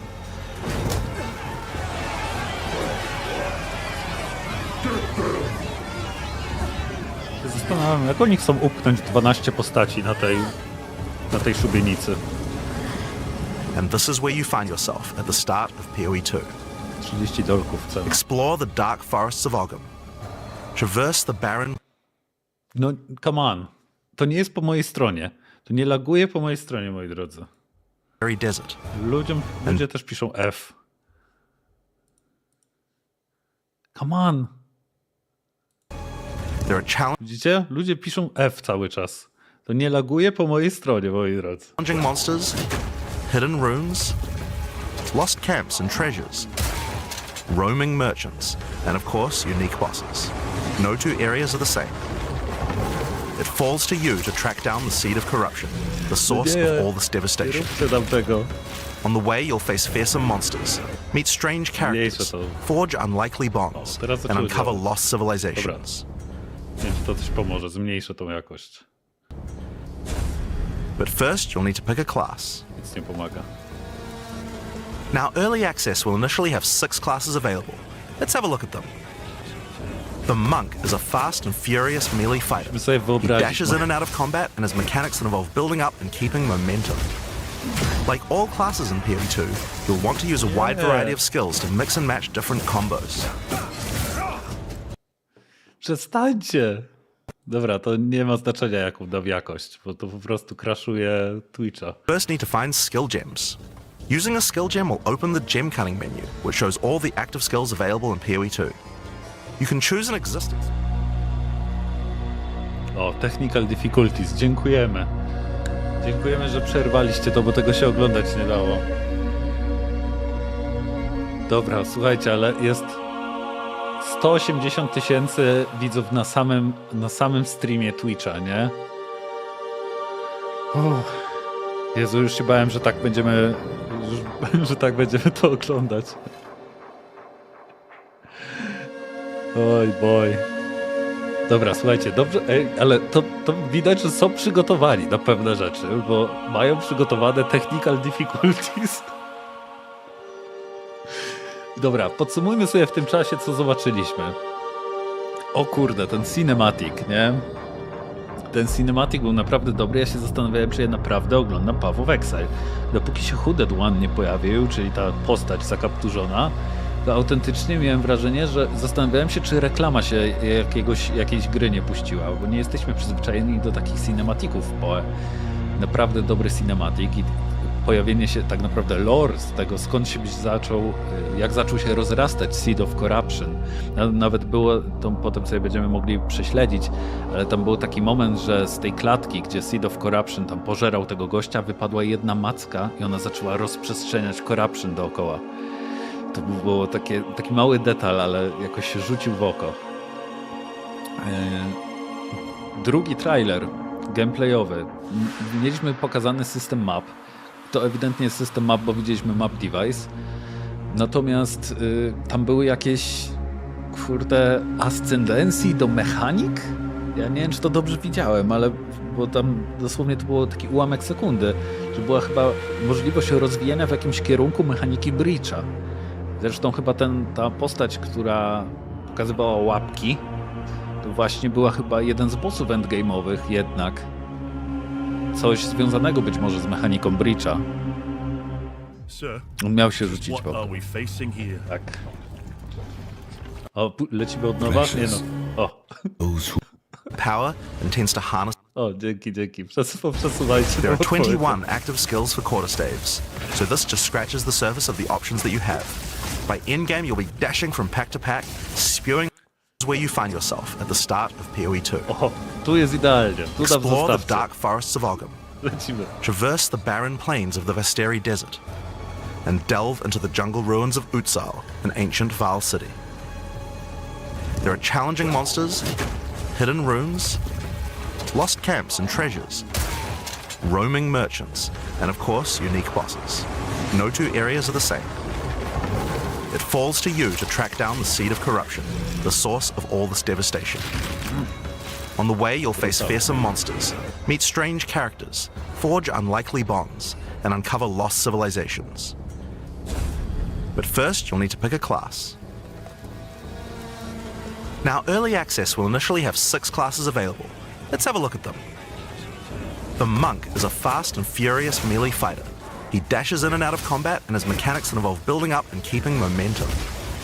Like all classes in PoE 2, you'll want to use a wide variety of skills to mix and match different combos. To get new skills, you will first need to find skill gems. Using a skill gem will open the gem cutting menu, which shows all the active skills available in PoE 2.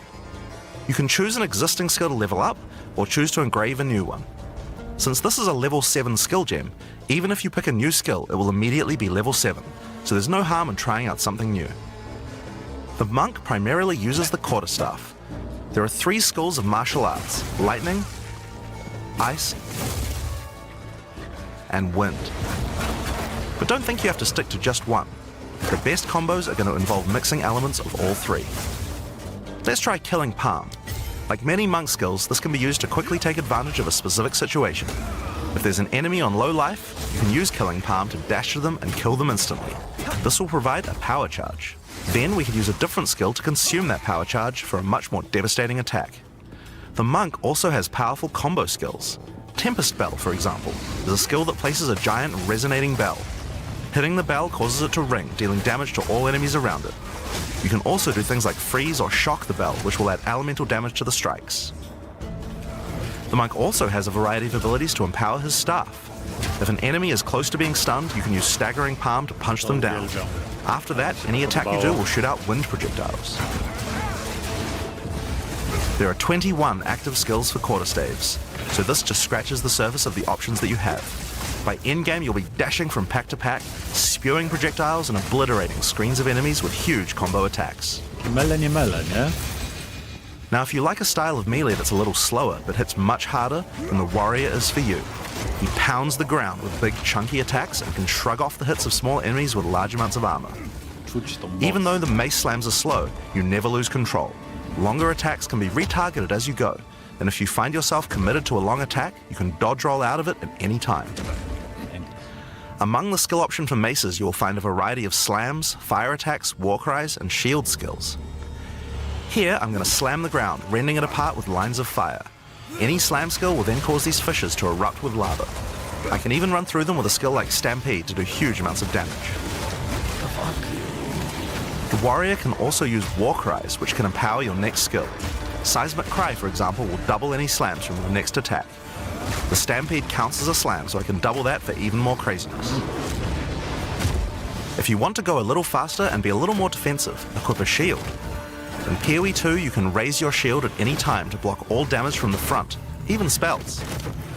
While holding up your shield, your stun meter will build as you take damage, so be careful. If it reaches 100%, your stance will break and you will be vulnerable. Some enemies also have unblockable attacks, which are indicated by this red flash. If you see one of these coming, make sure to dodge out of the way. Using a shield also gives you access to shield skills, like Shield Charge, which allows you to charge towards enemies and stun them. While charging, you're also blocking the whole time, so you have full damage immunity from the front. The warrior also has access to totems. Some totems have built-in abilities, like Shockwave Totem, which can be placed to stun nearby enemies and trigger aftershocks like those from the earthquake. But you can also get Ancestral Warrior Totems, which allow you to use any slam skill in your repertoire. This is a meta skill, which means that it's a skill you can put other skills into. I can take a slam like Sunder and socket it into my Ancestral Warrior Totem. Now when I summon him, he'll sit there and slam the monsters from a distance. There are 20 active skills for maces, so there's a lot more to try out. But by endgame, you're going to be dropping hammers from the sky, leaping fearlessly into combat, and separating the very earth you stand on. Time for some ranged attacks. The ranger is primarily about the bow, but we wanted to make sure that she feels agile as well.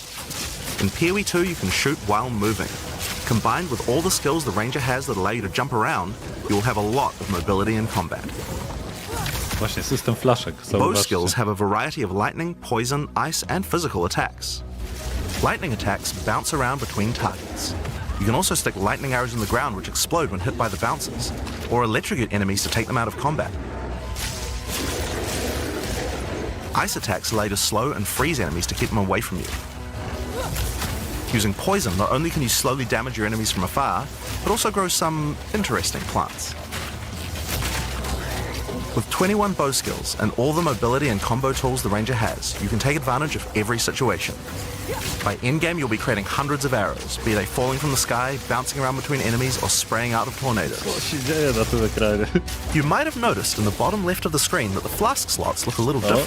In Zauważyliśmy. PoE 2, you have one dedicated life flask slot and one mana flask slot. Flasks gain charges as you kill enemies, and typically allow you to heal 6 or 7 times if they're full. But that's not the only thing you can use charges for.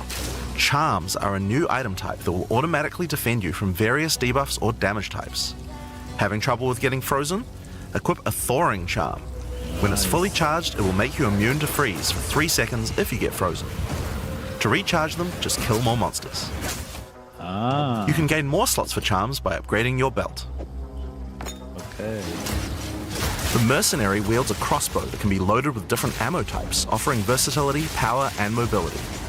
All classes in Path of Exile 2 can be controlled with WASD, which makes this class play exactly like a shooter. For the crossbow, you will find skills that work like shotguns, sniper rifles, assault rifles, and even grenade launchers. But not only that, there are a wide variety of more interesting elemental ammos too. It's very fast to switch between ammo types, as long as you already have them loaded, which makes the mercenary able to combo abilities together for devastating effect. Use Glacial Bolt to create walls of ice to separate enemies, then switch to Fragmentation rounds to explode the ice, dealing massive AoE damage. If I come across an armored enemy, I could use armor-piercing rounds to break their armor, and then high-velocity rounds to take them down. Or perhaps I could fire a gas grenade to poison enemies before detonating the cloud with an explosive shot for massive damage. If you want to call in some suppressing fire, you can summon artillery ballistas. These have a minimum range, so you'll want to prepare your position carefully before moving in. There are 22 active skills for crossbows. By endgame, you'll be calling destruction down from the sky as you litter the battlefield with grenades and pepper your enemies with your automatic shotgun. If you're looking to take a back seat and let your minions do the work, then the witch should be your choice. She can call forth hordes of undead monsters to fight for her while casting powerful chaos spells that debilitate her enemies. Occult skills are some of the most varied in the game, with skeletons, noxious spells, specialty minions, curses, and sacrificial magic. Before we talk about minions, we'll have to talk about a new resource in Path of Exile 2 called Spirit. This is a spirit gem, which allows you to pick from a range of persistent skills. All classes have a variety of these skills which can add some very interesting effects, like Arctic Armor, which does cold damage to enemies that hit you, or Raging Spirits, which summon fiery skulls each time you cast a fire spell. For the witch, though, we'll want to be using our spirit to create permanent minions. These minions will be revived automatically when they die, so you don't have to worry about resummoning them all the time. Here, I'm using the skill screen to allocate which minions I would like in my horde. You can see the spirit cost of each one. Skeletal warriors are cheap, but weak, useful for tanking damage and distracting enemies. But I want more heavy hitters in my army, so I'm going to unsummon some warriors and instead add skeletal arsonists. Permanent minions come with special active abilities called command skills. You can order these guys to detonate your own minions for even more damage and area of effect. If you want a bigger army, you'll need a scepter. This new weapon type is imbued with even more spirit, allowing you to summon even more friends. And if you want an even bigger army than that, you can take advantage of corpses to summon true hordes of minions. But what can a witch do while her army is at work? Well, she has a range of chaos spells to spread disease amongst your enemies, or bone skills to impale them. Or, you know, you could curse them to make them weaker so your horde can take them down. There are 25 active occult skills. By the endgame, you will be the leader of a fearsome army of the dead, consuming everything in its path. The sorceress bends the elements to her will, using them to unleash devastation on her foes. This classic spellcaster weaves a flurry of elemental magic from afar. The elemental skills have everything you might expect and more. Fireballs, icy explosions, lightning storms, you get the idea. Each spell is unique and has many different ways to build and combo with others, even between different elements. For example, Flame Wall conjures a burning line that not only damages enemies, but also empowers all projectiles that pass through it. If you place a wall and fire lightning sparks through it, they'll gain extra fire damage. It's a good idea to take advantage of the ability to automatically swap weapons when you use certain skills. Having a special staff with bonuses to fire skills and another with bonuses to lightning skills can really power up a combo like this. The sorceress can also take advantage of powerful trigger gems. For example, you could grab the Cast and Ignite gem, and use it with Firestorm. As you ignite enemies, a counter will go up in the top left corner. When it's full, a Firestorm will automatically be cast at the enemy that was ignited. There are 25 active elemental skills. By endgame, you'll be firing off projectiles left and right as you rain down elemental storms on your foes. Now, those are the characters that will be available at the start of early access, but we will be adding 6 more character classes with just as many skills and options as these. There's a lot more to come. There's one more important thing to mention about skills. Even though we talk about them as belong to each class, in reality there are no restrictions. You can use all these skills on any class so long as you have the attributes. For example, a poison ranger might want to try out using occult curses to increase her poison damage, or a monk might want to trigger elemental ice walls to use with his glacial cascade combo. The possibilities for cross-class combos are practically unlimited. We're looking forward to what kind of things you guys might find. Now, Path of Exile is a game known for build customization, and we haven't even scratched the surface of what is possible yet. So let's talk about support gems. Path of Exile 2 has a system of support gems that can be combined with your active skills to dramatically change the way they work. If you find a support gem, then right-clicking it will open up this screen. Here you will find a variety of recommended support gems for each of your skills that you can pick between. For example, this is a multiple projectiles support gem and can be used to add multiple projectiles to any skill. Normally when you fire a grenade it'll look like this. But if we add multiple projectiles, then you get 3 of them. Once you have the gem, you can also freely move it between any of the skills on your character. If you want to have a multi-shot sniper rifle instead, then simply move the gem over to your high velocity round skill. Generally speaking, if it sounds like a support gem should work with a skill, then it will work. So it's a good idea to experiment.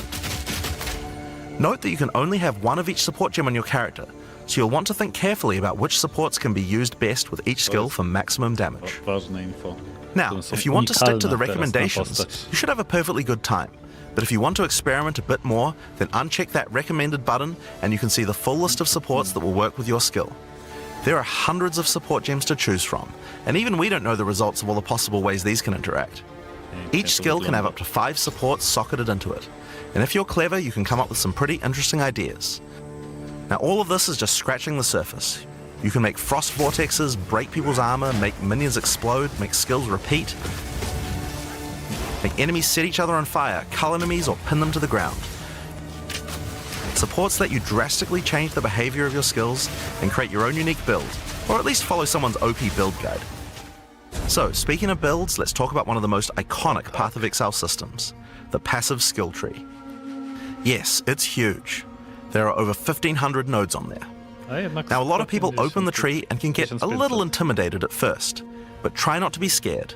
There are lots of options, but at its core, it's pretty simple. Each level you get 1 point to put into the tree. Each class starts at a different location, but they all share the same tree.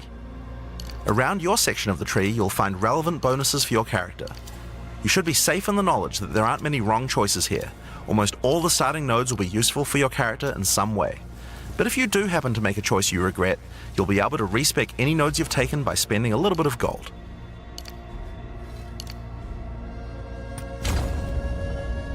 Now, the tree is generally divided up into clusters which have similar themes.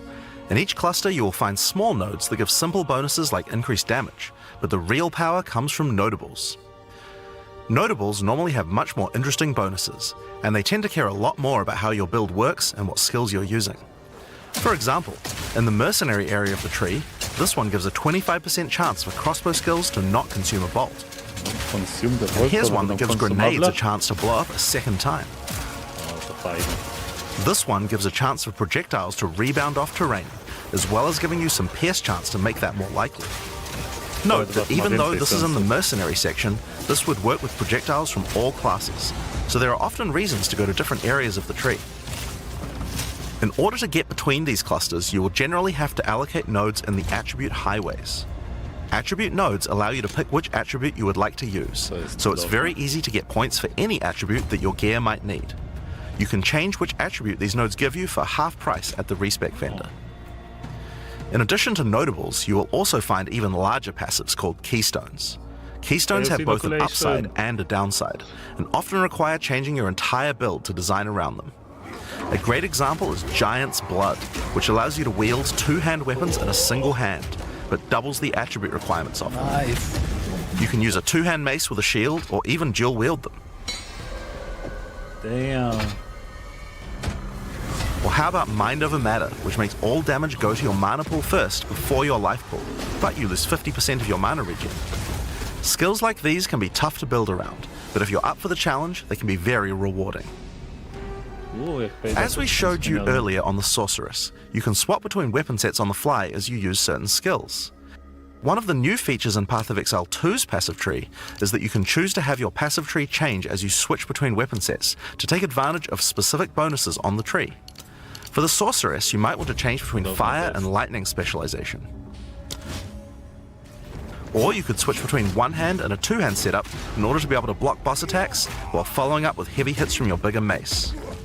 Or perhaps you could have a full curse setup on your witch to debuff enemies before switching to a chaos degen build for maximum damage. If you want to stick with just one weapon set, you can just use these specialization points as bonus points to invest however you like, but creative players will find plenty of opportunities with this system. You can get weapon specialization points throughout the campaign from optional bosses and quests. For example, if I manage to defeat the Crowbell, I'll get a weapon specialization book. There are lots of other permanent boosts available from the campaign too. On the map you can see icons that indicate the many optional encounters you can find. Some of them have permanent character boosts, and others have powerful items. If you're having trouble getting past a boss, it might be a good idea to explore and see what you can find. For example, if you defeat Blackjaw the Remnant, you'll gain a permanent increase to fire resistance. One of the most important finds are spirit bonuses. You can find the first one here in the canopy in Act 1. Defeat the boss in this area to acquire a permanent addition of spirit. The permanent buffs you gain from spirit are very powerful, and every class will find a use for them, so make sure you hunt down these upgrades. There's one in each act. Now we haven't even talked about the most important element of character progression, items. That's why we're all here, right? Items in Path of Exile can be broken down into 4 rarity groups: normal, magic, rare, and unique. One of the things you're going to want to do as you play through the campaign is upgrade the items you find, and you can do that with currency items. An Orb of Transmutation will allow you to upgrade a normal item to a magic item with 1 mod. You can then apply an Orb of Augmentation to add a second mod, then use a Regal Orb to add a third mod, and upgrade it to a rare. Finally, you can use some Exalted Orbs to add more mods to your rare to a total of 6 mods. One of the things we think is really important is to make these options available to use as you play. All the items that add mods are much more common than they were in Path of Exile 1, so that you can use them throughout your campaign playthrough. We want you to find things on the ground that can be crafted into upgrades much more frequently. As well as making the drop rates on these items much more common, you can also get them by disenchanting unwanted gear at the magic item vendor. If you disenchant magic items, you can build up to an Orb of Transmutation, and by disenchanting rares, you can build up to Regal Orbs. Another important area of crafting items in PoE 2 is sockets. Some items you find will have sockets that can have Ezomite runes placed in them that add more mods to the item. If I insert this glacial rune into my helmet, it will give extra cold resistance. This is a great way to solve problems that you have with your build, like resistances or damage. If you find socketed items that you don't have a use for, you can take them to the salvage bench in town to work towards an Artificer's Orb. This will allow you to add sockets to your existing items. Body armors and 2-hand weapons can have up to 2 sockets, while the rest of your armor and 1-hand weapons can only have 1 socket. You can also salvage items with quality to create items like armor scraps or whetstones. These will allow you to increase the quality of your items for an up to 20% boost. If you don't want to disenchant or salvage your items, you can always sell them for gold. Gold can be used to buy items from vendors, and we've tried to do a lot to make sure that the items they have for sale are actually useful. Every time you level up, they get more stock, so make sure to check back often. Other vendors offer a gamble. Pay a flat amount of gold and you'll get a random item of a specific type. This could be a great way to improve your gear, if you're lucky. Gold is also used to respec your passive skills. Take advantage of this system to experiment with your tree and rework it as required. The other thing you might want to use gold for is the currency exchange. This allows you to exchange currency items with other players on an open market, in exchange for a small gold fee. Now, all items in Path of Exile are freely tradable. We never bind anything to your character, except gold. Nice. Now, most gear in Path of Exile 2 is randomly generated, but there's another type that isn't: uniques. They are especially rare, each with a handcrafted set of unusual mods which can dramatically change a character's build. They're not just better rare items, they can do much stranger things that can fundamentally change your character. Corpse Wade will make any corpses you run through explode into clouds of poison. The Sands of Silk is a body armor that changes your dodge roll into a blink, morphing you into sand as you teleport past your foes. And of course, some uniques are just pure hits of dopamine, like Quill Rain, which just turns your bow attacks into full auto by doubling your attack speed. Each unique is something that you can build your character around. We try to make sure that most unique items have a potential use at endgame, even if you find them early on. And as you can see, every single unique item comes with custom art to match.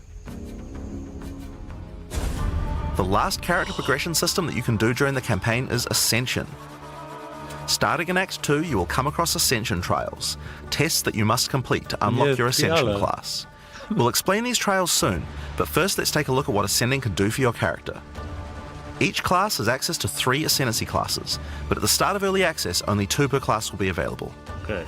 Ascendancy classes are unique to each character class, so choose wisely. They can drastically affect how you build your character. As a sorceress, you could become a Stormweaver, a master of the elements. Tempest Caller causes elemental storms to be summoned each time you do a critical hit with a spell. With Strike twice, you can stack 2 copies of Shock for more damage, and going deeper into the tree, you can make all your damage types apply Shock. Make a Shock build from any skill. Alternatively, you could become a Chronomancer and command time itself. She literally has the ability to stop time with Time Freeze. Not only that, but she has many other time manipulation abilities. Using Temporal Rift, she can teleport back to a previous location, resetting her life and mana back to what it was. Or with Time Snap, she can reset all her cooldowns and cast all her spells again. On the Warrior, you can choose between the Warbringer or the Titan. The Warbringer channels the might of his ancestors to gain tremendous power. Using Answered Call, you can summon ancestral spirits linked to each of your totems.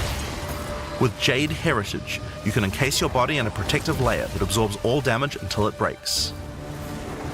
Warcaller's Bellow allows you to explode the corpses of your enemies. And with Great Wolf's Howl, you can ignore the cooldowns of your war cries. Let all that anger out. The Titan class is all about hitting big. With Earthbreaker, every slam is a chance to create an aftershock. With Crushing Impacts, every hit becomes a crushing blow, which will allow you to stun your enemies with ease. With Surprising Strength, you can take advantage of stunned enemies to deal 40% more damage.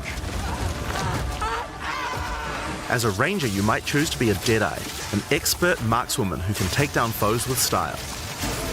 With Endless Munitions, every attack gains an extra projectile. With Gathering Winds, she gains a small increase to movement speed with every attack, but be careful, she loses them when getting hit.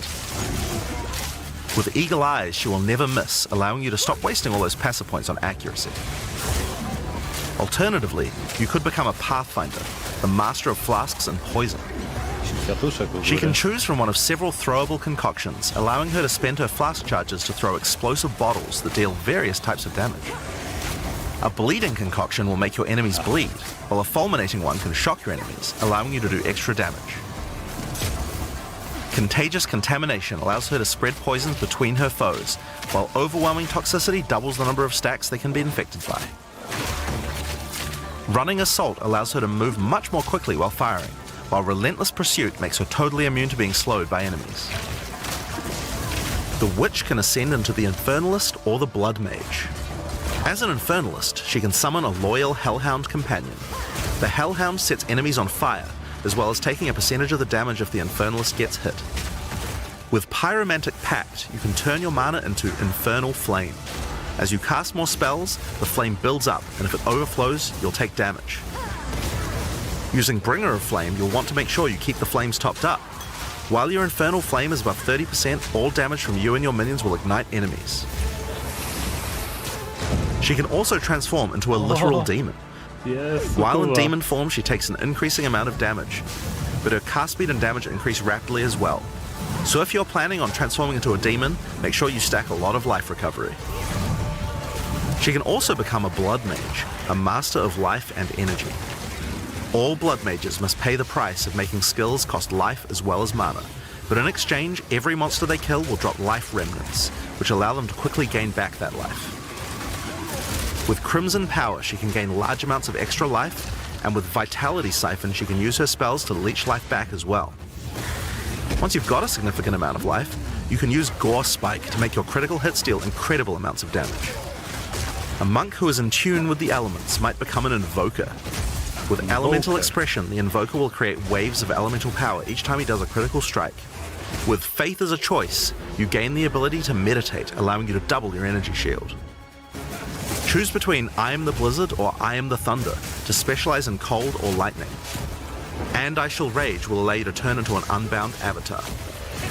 Each time you apply a status ailment to an enemy, you gain Unbound Fury. When you have enough, transform into an avatar to deal way more damage and inflict even more elemental ailments. Some monks choose to reach into the darkness instead. The Acolyte of Chayula can exchange their mastery of spirit for darkness, a resource that can be utilized to both absorb and deal damage. The Shroud of Darkness will protect you from all damage incoming, but if you take Grasp of the Void, you will deal extra chaos damage from all the darkness you have. Their Dark Pact offers greatly increased resistances to chaos damage, and can allow their mana leech to not only happen instantly, but apply to their energy shield as well. Another node you can take is Waking Dream, which allows you to see into the domain of the Breach Demons. There you will see the Flames of Chayula that can be taken to gain life, mana, and damage. The Mercenary has a job to do, but which job suits you? You might choose to become a Witch Hunter. Obsessive Rituals will give you a sorcery ward, allowing you to defend yourself against elemental hits in exchange for less defense against attacks. With Zealous Inquisition, your enemies have a 10% chance to explode on death. The chance is doubled against demons and undead. With Judge, Jury, and Executioner, your initial hit against enemies can deal up to 30% of their life and damage, if you're lucky. This is great for hunting powerful bosses.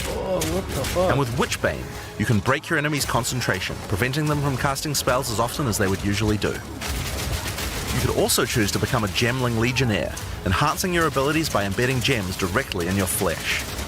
Integrated Efficiency will give you extra skill slots.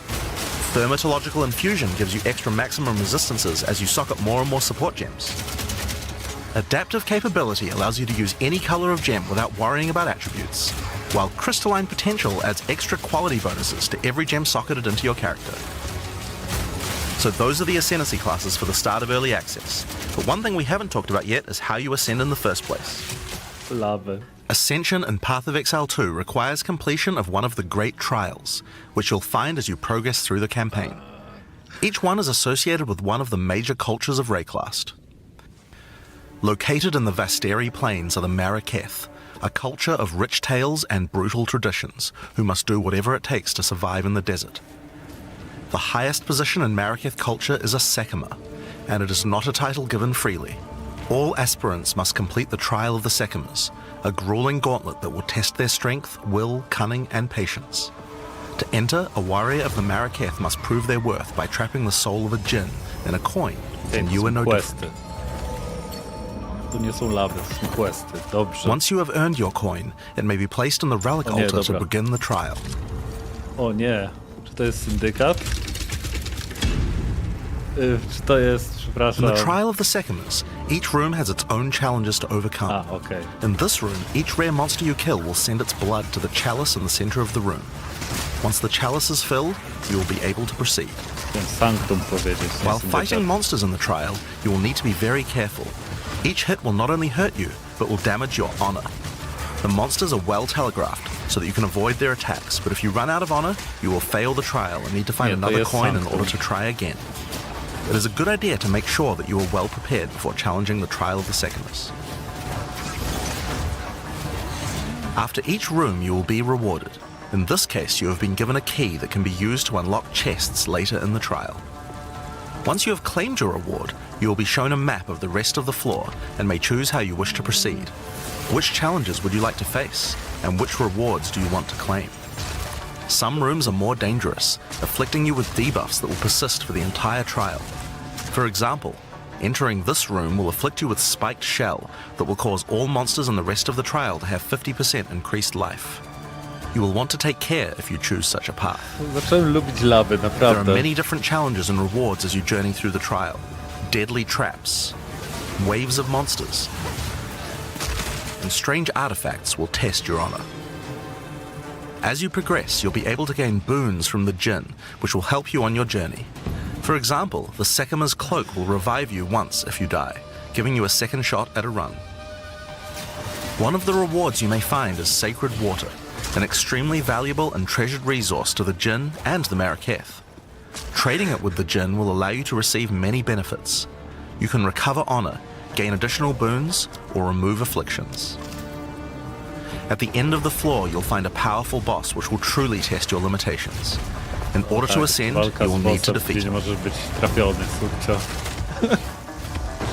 Chyba pogrzało z tym sanktum. Having defeated the boss, you've earned the right to ascend. But first, the loot. The keys you have found may be used to open the various treasures in the vault at the end of the floor. We only have a single bronze key, so we'll just have to open one of these small chests. If you want to open the better ones, you'll need silver or gold keys. Let's use the Altar of Ascendancy. Your first ascension will allow you to pick your class and grant you 2 points to use in the tree. Now there are more floors and many more rewards that can be found within the Trial of the Sekimas, but we'll save that for the section on the endgame. For now, let's talk about the second Ascendancy trial, the Trial of Chaos. In Path of Exile 2, you can choose whichever trial you like to earn your ascension. Each culture on Rayclast had their own methods to ascend. Okej, czyli If the sanktum Trial of the jest tylko Sekimas is not your pierwszą kind of playstyle, ascendencji. or you're finding it too difficult, you could To try not another. bad. You can gain all your ascension points from just one, or mix and match them. It's up to you. Jesteś w stanie For przelevelować, early access, nie? we will have 2 trials as options, with a third trial coming later for the full release. While exploring the Vaal jungle, you'll discover the Temple of Chaos. Before the Vaal embraced the science of corruption, their civilization worshipped chaos. This ancient trial was once used by the Vaal to test their high priests. A high priest of the Vaal must show willingness to risk everything to gain power. Nie, to ultimatum. Entry to the trial requires a token from a strange entity known only as the Trial Master. For those in which he sees potential, he shall inscribe an ultimatum. Many have attempted these trials in search of greatness. Most have perished. Will you be able to defy the odds? Before you begin each chamber, the Trial Master will offer you a reward and a choice. Choose one of 3 tribulations to affect you through the rest of the trial. These modifiers might beef up the monsters, curse the player, or add environmental hazards like turrets or trap runes. In this case, we will be picking shocking turrets. As you enter the room, the Trial Master will fill it with hazards to test your commitment. In this case, you must destroy all the monsters that fill the room, while dealing with the lightning projectiles from the shocking turrets. Na końcu będziemy się musieli z Trial Masterem zmierzyć.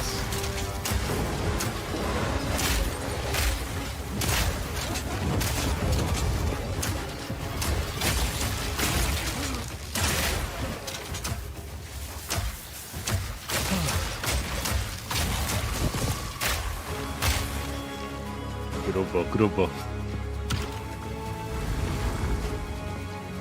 After each room, you will need to make a choice. Take the rewards you have earned so far, or go double or nothing. Increase your rewards, but take on more risk. Each tribulation you add is minor on its own, but they quickly stack on top of each other and can become overwhelming. There are many types of chambers in the trial. Each will test your resolve in different ways. This one simply requires you survive for a certain amount of time. Another requires you to escort the stone idol through the level as elevators full of monsters descend to attack you. Should you be able to get through the first 3 chambers, you will face your first boss.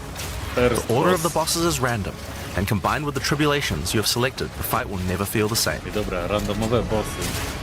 After defeating the boss, you may claim your rewards. Of course there are the items, but you also gain the right to ascend. If you already did the Trial of the Sekimas, then you can claim 2 more points to add to your Ascendancy class. Now it's possible to go much deeper. There are more bosses, rewards, and risks to take, but we'll talk more about that when we get to Endgame. So how about we talk about that now? So far, we've only been showing you footage from the campaign, but some people would argue that the Endgame is where the game truly begins. Something that happens almost every time a new action RPG launches is people saying, there isn't enough Endgame content. Well, we want to make sure that in PoE 2, people don't feel that way. and we actually only changed our development priority for this recently. The first 3 acts of PoE 2 already take around 25 hours to complete if you're a new player. This is already a pretty significant campaign. On the other hand, people spend hundreds of hours in Endgame each league. We realized that finishing the rest of the campaign for early access was actually a bad idea. Instead of having acts 4 to 6 in early access, we could concentrate on Endgame and make that great. For new players, a 25-hour campaign is already a huge game with lots of content. But for existing action RPG players, what you mostly care about is all the endgame challenges to overcome. So several months ago, we switched the entire development team's focus over to making endgame content. At the start of early access, there will be 50 bosses and around 400 monster types. But the great thing is that the rest of the game is like 80% there. We'll be adding content to roughly double the size of the game during early access and into release.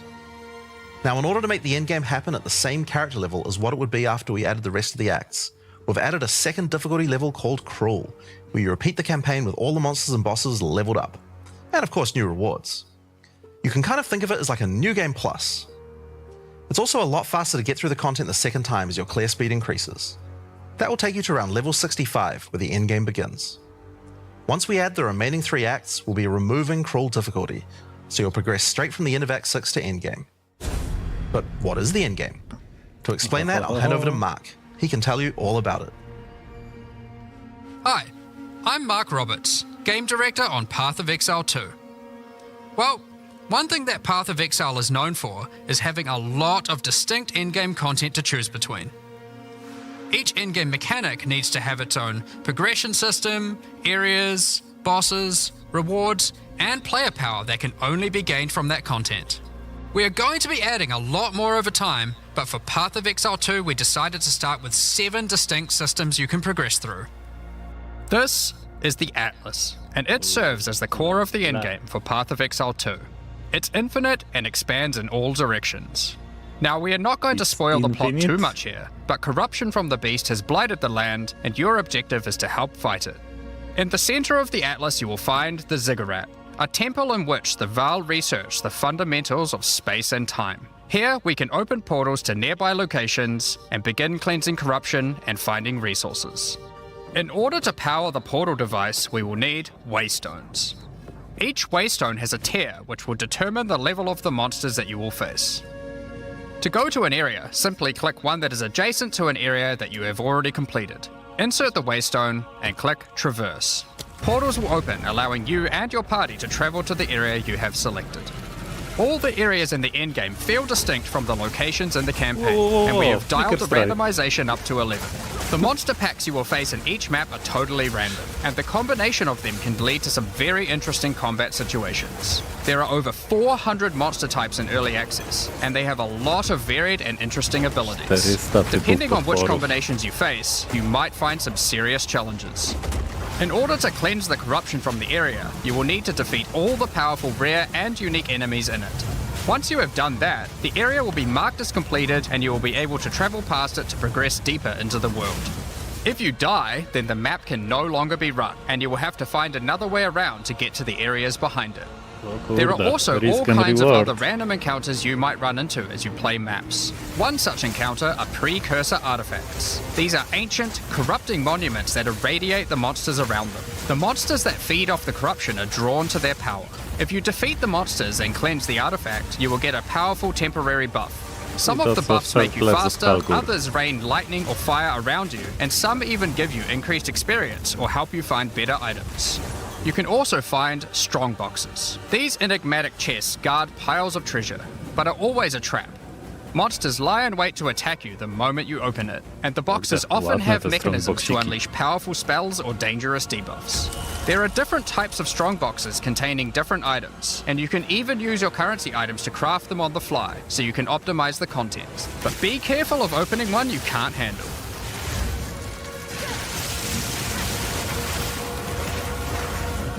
Bardziej jak ten ritual wygląda niż jak strongbox. Sometimes you'll discover monsters frozen in essences, solidified crystalline corruption. These dangerous monsters can be broken free. If you defeat them, the essence they drop can be used to upgrade normal items to magic items with a guaranteed mod from a category. For example, we could use this one on some boots to ensure a movement speed mod. Nie tu rare, tylko do magic. Rarely, essences will also drop that allow you to upgrade magics to rares, adding the guaranteed mod. A, okej. Magic do rarów też. Te $30 to jak za darmo za ten content? Zgadzam się. This is incredibly powerful, since it allows you to get a second deterministic mod in your crafting projects. Combining these with the currencies that are commonly found in Rayclast for modifying items, and we can get a very nice pair of boots indeed. Waystones, like all items, can also be crafted using your currency items. Adding prefix mods will improve the rewards, while suffix mods increase danger. The more dangerous a map is, the more waystones will drop. Adding mods to your waystones is key to progressing to higher tiers and sustaining them, but it will require you to take on larger challenges. There are a variety of factors you'll have to consider when crafting your waystones. Some maps will have higher density, some lower, some have more magic and rare chests, or monsters, some are more linear, and others more open. Make sure you explore and think about what makes certain maps good if you want to maximize your returns. As you cleanse corruption from higher and higher tiers of the Atlas, you will gain points that you can spend in the Atlas tree. This tree allows you to juice the danger and rewards of all areas in the endgame. You could increase the number of monsters, the number of rares, the number of precursor artifacts or strongboxes, even the quantity of item drops. As you explore the endgame world map, you'll notice various different biomes, from snow-capped mountains to dense jungle valleys. Most maps are restricted to certain biomes. As you continue to explore deeper into the Atlas, there are all sorts of things to discover. These cities are constructed by different peoples of Rayclast, and have specific items that can be found there. These strange structures marked on the map don't appear to do anything for now. Perhaps you'll work out how to use them later.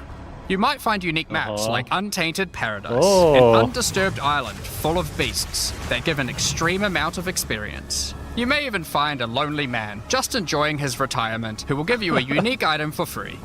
In addition, you can find special areas that would make a good spot to set up camp.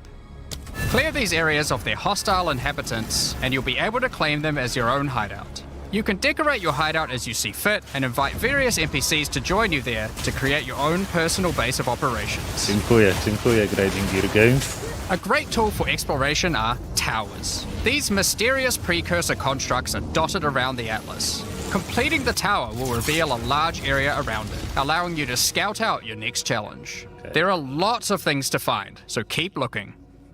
Some sections of your Atlas are influenced by corruption. This adds extra modifiers to the maps in the region, increasing difficulty and rewards. Here, slaying monsters in close proximity to each other will cause the vestiges of corruption within them to merge together, forming powerful and grotesque abominations. You may have noticed while looking at the Atlas that some of the areas have these icons above them. The icon indicates that the area contains some kind of special encounter. This icon indicates that the area has a powerful boss. Because only 1 in 4 maps contain a map boss, we are able to make them very powerful and very rewarding. These bosses come from the campaign, but have had their difficulty increased with changes to AI and some of their abilities. It's worth noting that because you can see where the bosses are, you can choose to take them on or avoid them. If you do choose to hunt bosses though, then you will be rewarded with special points for the boss hunting section of the Atlas skill tree. The points here will allow you to specialize in boss killing, giving you much greater rewards for defeating them. For each different type of content in the endgame, we are adding specialized trees in order to make it so you don't feel the need to respec your points when you change between different types of content. We will be showing you 7 of these by the end of this presentation, so there is still a lot more to come. Bosses are not the only icon you will see on the Atlas. Let's take a look at one of the endgame systems, Breach. If you played PoE 1, you might be familiar with Breach. For PoE 2, we have created sequels to several PoE 1 leagues. While the mechanic is familiar, the monsters, bosses, rewards, and progression are all new. A breach is a tear in the fabric of reality. Opening it will allow you to see the demons and otherworldly monstrosities that lie in wait on this other plane of existence. By engaging with a breach, you'll create a bridge between their world and Rayclast. In order to keep the breach open, you will need to kill the demons that pour forth. The faster you can kill the monsters, the more monsters you will fight, and the more loot you will find. You can also find clasped hands that will open and drop more items if you run over them. These can be a good boost to the rewards of the breach, so keep an eye Ringi out. białe lecą. Breachowe. One of the rewards that you may find while fighting monsters from Breach are tablets. Tablets are special items that can be used with precursor towers to add more encounters to the Atlas. Breaches will drop breach tablets. Clicking on a completed tower will allow you to consume the tablet to add more breaches to areas within range of the tower. This makes all the content in the Atlas self-sustaining. Want to do more breaches? Find the tablets, add them to your towers, get more breaches, getting more tablets. Soon your Atlas will be covered in otherworldly domains. In addition, like all items in PoE, you can craft them. Use your currency to add mods to your tablets, allowing you to upgrade all the breaches in range. Tablets can have up to 2 mods. These mods do things like adding extra rare monsters, extra clasped hands, or even mods to density of breaches, allowing you to keep them open longer. Often, you will find multiple towers near to each other with overlapping areas of effect. This can allow you to really juice the mechanic by stacking the mods from multiple tablets. In your fight to hold the breach demons at bay, you may want to use the powers of their world against them. Each in-game mechanic always has player power that can only be gained from that mechanic, and Breach is no different. In Breach, you will find catalysts, items that can increase the quality of rings and amulets by improving specific mods. You can also find Breach Rings, a special base type that can have its quality improved by catalysts up to 50%. In this case, you could create a ring with around 170 life. Breach rings can become some of the strongest rings in the game, giving you some good motivation to face the demon hordes. In addition, each endgame mechanic needs to have a pinnacle endgame encounter. While killing breach monsters, you may find breach splinters. Collect enough of these and you'll be able to create a breach stone. Using a vile technology called the Realm Gate, you can use your breachstone to access their domain and bring the fight to them. In this twisted domain, you will find nothing but a single massive breach. Triggering it will reveal hordes of breach inhabitants.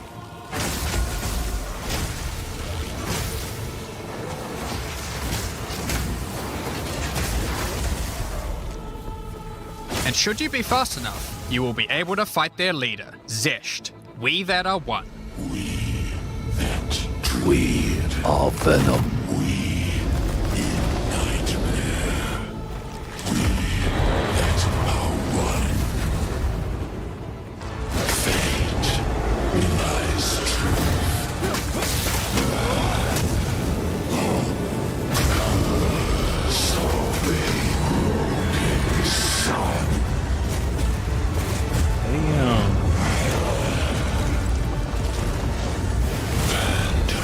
This is just one of the pinnacle encounters of PoE 2. We won't be showing the rest of them, so you will have to discover them for yourself. But rest assured, this is some of the hardest content we have ever made.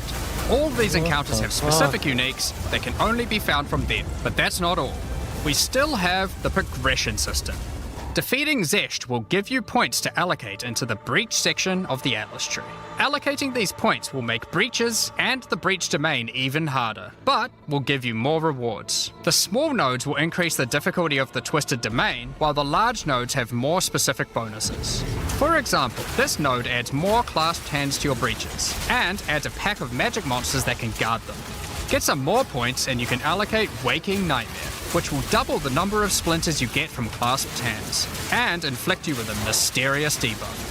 In order to earn more points, you will need to defeat Zesht at a higher difficulty, and some rewards from Zesht can only be found by increasing the difficulty of the Twisted Domain above certain thresholds. Defeating Zesht at difficulty 4 will be a challenge indeed, but there are many more threats in Rayclast. Ritual altars are sacrificial sites built by the mysterious King in the Mists. If you encounter this symbol on the Atlas, then you know that the area contains ritual altars. Ritual altars demand tribute. Every monster you slaughter in the circle will feed the altar. After the sacrifice, touch it to begin the ritual. The monsters you just killed will be resurrected by the King of the Mist's dark magic, and you must fight to survive. The tribute you have offered to the altar can be spent to buy powerful items, but they can be expensive. To gain more tribute, you will want to find more altars. Each successive ritual you do within an area will spawn the monsters revived by the previous ones, in addition to the ones you sacrifice next to it. By the end of an area, you will be fighting a truly imposing number of foes, but will have a significant amount of tribute to spend. One of the rewards you can buy with tribute are omens. These are special items that allow for meta crafting. Crafting items that affect other crafting items. Have an item with good prefixes but bad suffixes? This omen will help you to remove the mod you don't want while keeping the ones you do. There are a bunch more of these with different effects, but we will leave them for you to discover. Now don't forget that Ritual will also drop tablets, which can be used to specialize into getting more rituals. If you want to get to the pinnacle boss of Ritual, then you will probably want to use them. They can also be crafted to grant mods, making your rituals more rewarding. The pinnacle encounter of Ritual is the King in the Mists. Feared by the Asmeri people, he is said to have brought eternal darkness to the Wildwood. We won't show the encounter, but just like Breach, there are a range of unique items you can get for defeating him, and you will gain points in the ritual section of the Atlas tree. Some maps have been touched by insanity. A mysterious entity has taken a special interest in you. Step through the looking glass and you will find your nightmares coming to life. When you touch a mirror, the mists of delirium will spread out across the area, infecting your mind. You must stay within the mist to maintain the nightmare, which is as profitable as it is terrifying. Everything you kill will increase the rewards that drop. However, the deeper into the mist you travel, the stronger the monsters are. Be careful not to overstay your welcome.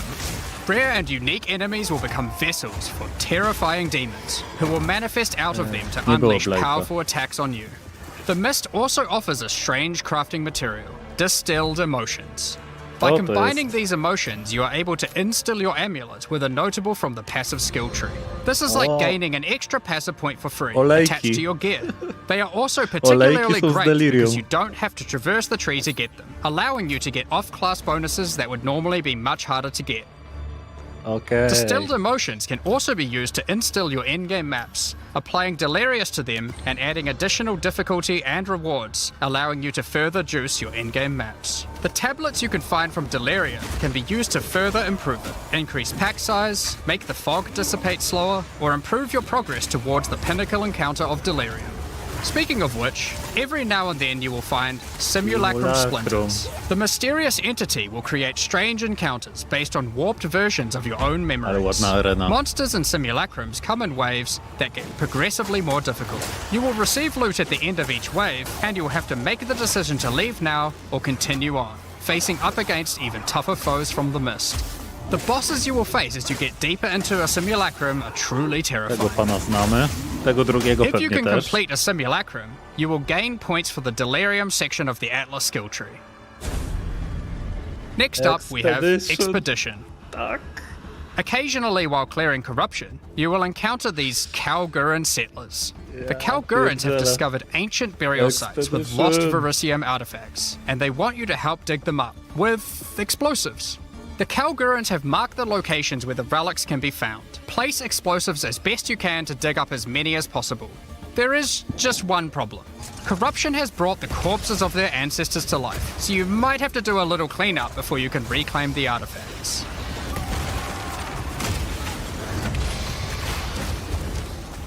You can also find remnants, the destruction of which will further anger the restless dead. Each one you blow up will make the subsequent monsters more powerful, but also more rewarding. Danig, Rog, Tujin, and Gwenin will exchange the artifacts for useful items and runic magic. You can also find tablets to increase the number of expeditions and the rewards. This one increases the radius of explosives, while this one increases the number of remnants you will find. Eventually, you might discover a logbook. These are special maps full of buried treasure and relics. Essentially one giant dig site. Here you can create an extremely long chain of explosives and go through a very high number of remnants. But be careful, many remnants have mods that can really brick your build, so you will probably want to avoid these ones. If you add too many remnants, you could easily make the encounter harder than you can handle. There are all sorts of interesting things buried under the ground in logbooks. You might find dripping caves and hidden pirate caches. But the most powerful encounter is Olroth, the ancient undead commander of the Knights of the Sun. Defeating him will grant you unique rewards, as well as points to spend in the expedition section of the Atlas tree. So those are the endgame systems on the Atlas, but we are not done yet. The trials we talked about earlier have much more content when you get to endgame 2. Just like the other endgame systems, they also have progression mechanics, unique rewards, and player power that can only be gained from them. As you get higher level coins for the Trial of the Sycamores, you will unlock more floors to explore. Nie, to jest typowy lab. Each floor has its own challenging runes A nie, dobra. and a floor boss that you will need to kill.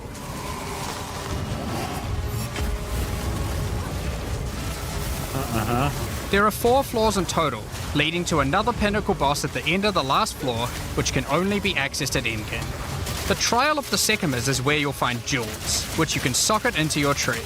These are like passives that you can craft with your currency items. They can be really powerful as they allow you to stack modifiers that may not be easily accessible on the tree normally. This jewel gives lightning damage and shock chance, for example. There are quite a few jewel sockets on the tree, so it's possible to gain a lot of power here. There are also other types of jewels that don't provide any bonuses themselves, but affect other passives surrounding them. This jewel increases the effect of small nodes and radius by 25%. With careful placement in the tree, you could get a significant amount of power from it. There are also unique jewels available with very interesting effects, but you will have to find those for yourself. In order to push further into the trial and uncover the secrets of the Maraketh, you will want to take advantage of its progression system, relics.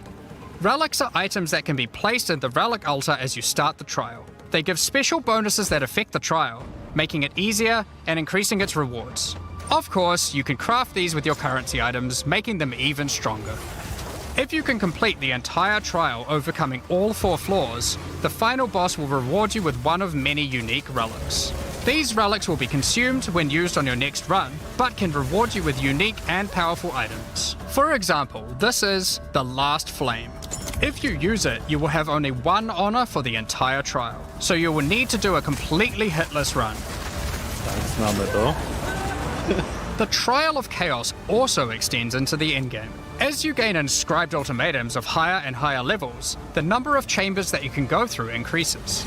In true Vaal style, this allows you to take even more risks for even more rewards. At endgame, you can progress through up to 10 chambers with 3 bosses on a single run. Stacking 10 tribulations on top of each other will make this a significant challenge, but it's worth it. The Trial Master will tempt you with items of the Vaal Empire, such as Vaal Orbs. Vaal Orbs are powerful crafting items that corrupt your gear with random, mysterious outcomes. Corruption prevents an item from being modified further, so it has to be the last step of your craft. But it's also the most impactful one. For example, if you use one on your body armor, it might add a new powerful enchantment, or it might re-roll up to half of its modifiers. Vaal Orbs also have the ability to add a socket, allowing you to bypass the normal restriction of how many sockets an item can have. A body armor could get up to 3 sockets this way, allowing for a significant number of mods. Vaal Orbs can even modify uniques. Adding enchantments or sockets to uniques can make them incredibly powerful, but there is a good chance that you will break them as well. The Trial Master will also occasionally offer you soul cores. Originally formed by Chaos, the Vaal sought to replicate soul cores through human sacrifice rituals and blood magic to power their civilization. Soul cores are powerful socketable items, with mods that cannot be obtained from regular runes.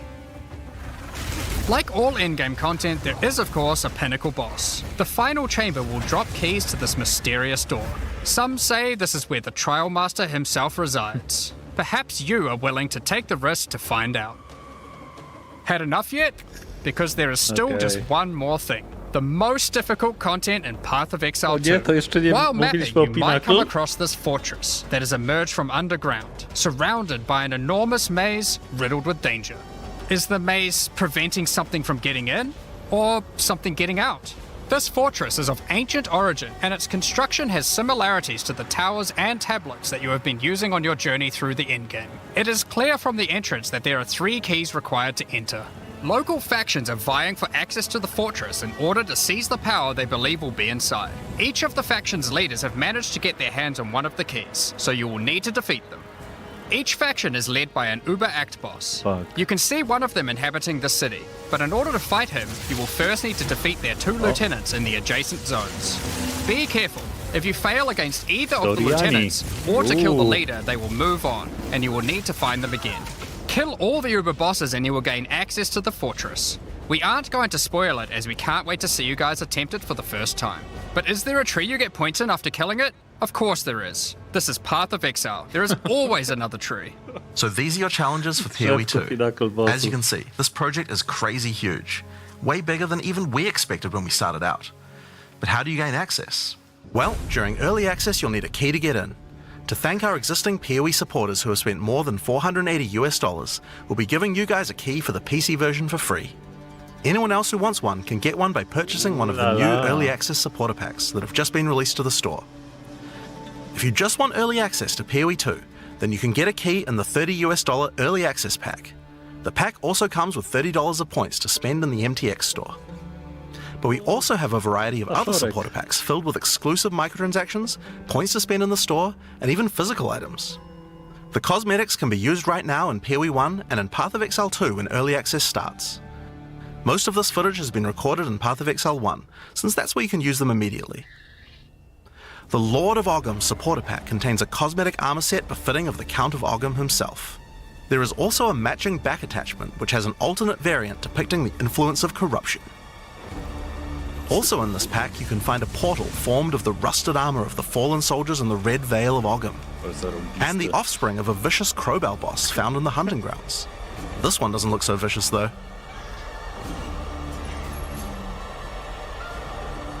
On top of that, you'll receive the Iron Count's Y-hander to apply to your one-handed or two-handed swords. For those who are wanting to decorate your hideouts with fond memories and tales of Path of Exile's history, you will also get a series of hideout statues. This pack contains the statue of Hillock. For Path of Exile 1's closed beta, each pack contained a true New Zealand icon, the Kiwi. Following this tradition, all packs in this series will also contain a new themed Kiwi pet. The pet will loyally follow you into battle, but run away at the first sign of trouble. Become the ruler of the desert with the King of the Faradin supporter pack. Show your mastery of traversing the sands of the Vasteri Plains. The body armor will allow you to glide along the ground with ancient sand magic. Now each armor set comes with body armor, boots, gloves and helmet, but the boots are covered in sand. If you'd prefer to show them off, you can turn the gliding off if you want. The accompanying back attachment equips you with two powerful pillars that can control and manipulate lightning. They will periodically release their energy in a powerful blast while in town, and hover in a circle around you, arcing lightning between them, forming a barrier of energy. Replace the appearance of any bow with the Faradin's Glory skin, or replace the appearance of a spear with the Tyranny's End spear skin. This spear skin can be applied to staves and war staves in Path of Exile 1. If you want to truly show your worth as a King of the Faradin, then you definitely need your trusty, moving, entire city fortress known as the Dreadnought to travel across the Vasteri Plains. What the fuck? In Path of Exile, you can decorate your hideout however you like, and it's no exception here. It comes with a variety of thematic elements to use, or use decorations from elsewhere in the game. Additionally, you will get the Deshret's Blessing level up effect. Whoa. The King of the Faradin Kiwi pet, and last but not least, a statue depicting the Vaal Oversoul from Path of Exile 1. For those who don't know how supporter packs work, each pack comes with all of the cosmetics from the previous tier, so you'll get all the items from the Lord of Ogham supporter pack as well. The Thaumaturge of the Vaal supporter pack features an armor set and back attachment themed around the Vaal and their pursuit of science and progress. You can find the Soul Core weapon effect in this pack, which causes thaumaturgic energy harnessed from sacrifice to spill from your weapon. This pack also contains Doryani's Idol. It replaces the default appearance of any foci to an ancient relic once used by Doryani, and this can be applied to shields in Path of Exile 1. That's not the only Vaal weapon you'll find. It also contains the Wand of the Thaumaturge skin, and the Royal Sacrifice Dagger skin. You wouldn't think to put sacrificial gems on a Kiwi, but the Vaal did. Thaumaturge of the Vaal supporters will receive the Thaumaturge of the Vaal Kiwi pet, and the Statue of Dominus. This is also the first pack in the series with a physical item. When purchasing this pack, you'll receive a Path of Exile 2 logo t-shirt, but if you don't want one, you can opt out in return for additional points to spend in the store. Becoming a Warlord of the Karui supporter will grant you an armor set and back attachment adorned in jade carvings and iridescent feathers resembling power.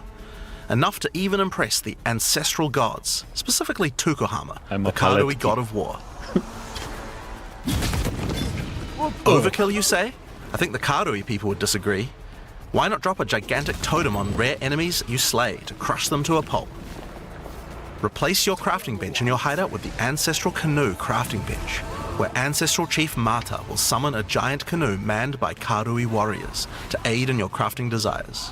We must all start somewhere. Dziwne akurat. You'll also get a pair of weapon skins. Equip Akoya's Felling Axe skin to your one-hand or two-handed axes, or Tukohama's Crusher to your one-handed or two-handed maces. To fajnie wygląda. A true Karui warlord is always accompanied by their trusty Kiwi. Equipped with armor and harnessing ancestral magic, they make the perfect sidekick. Once one of the most feared beings in Rayclast, Malachi was slain by a powerful exile. May the statue commemorate the virtue of exiles past, present, and of the future. Of course, it's not all about dressing up in game. You'll want to look good in real life too. By becoming a Warlord of the Kurui supporter, you'll also get a Path of Exile 2 hoodie. Our final tier of supporter pack in this series is the Liberator of Rayclast supporter pack. The Liberator of Rayclast armor set and back attachment come made with the finest materials in Rayclast, and shattered glass mosaics suspended in divine power.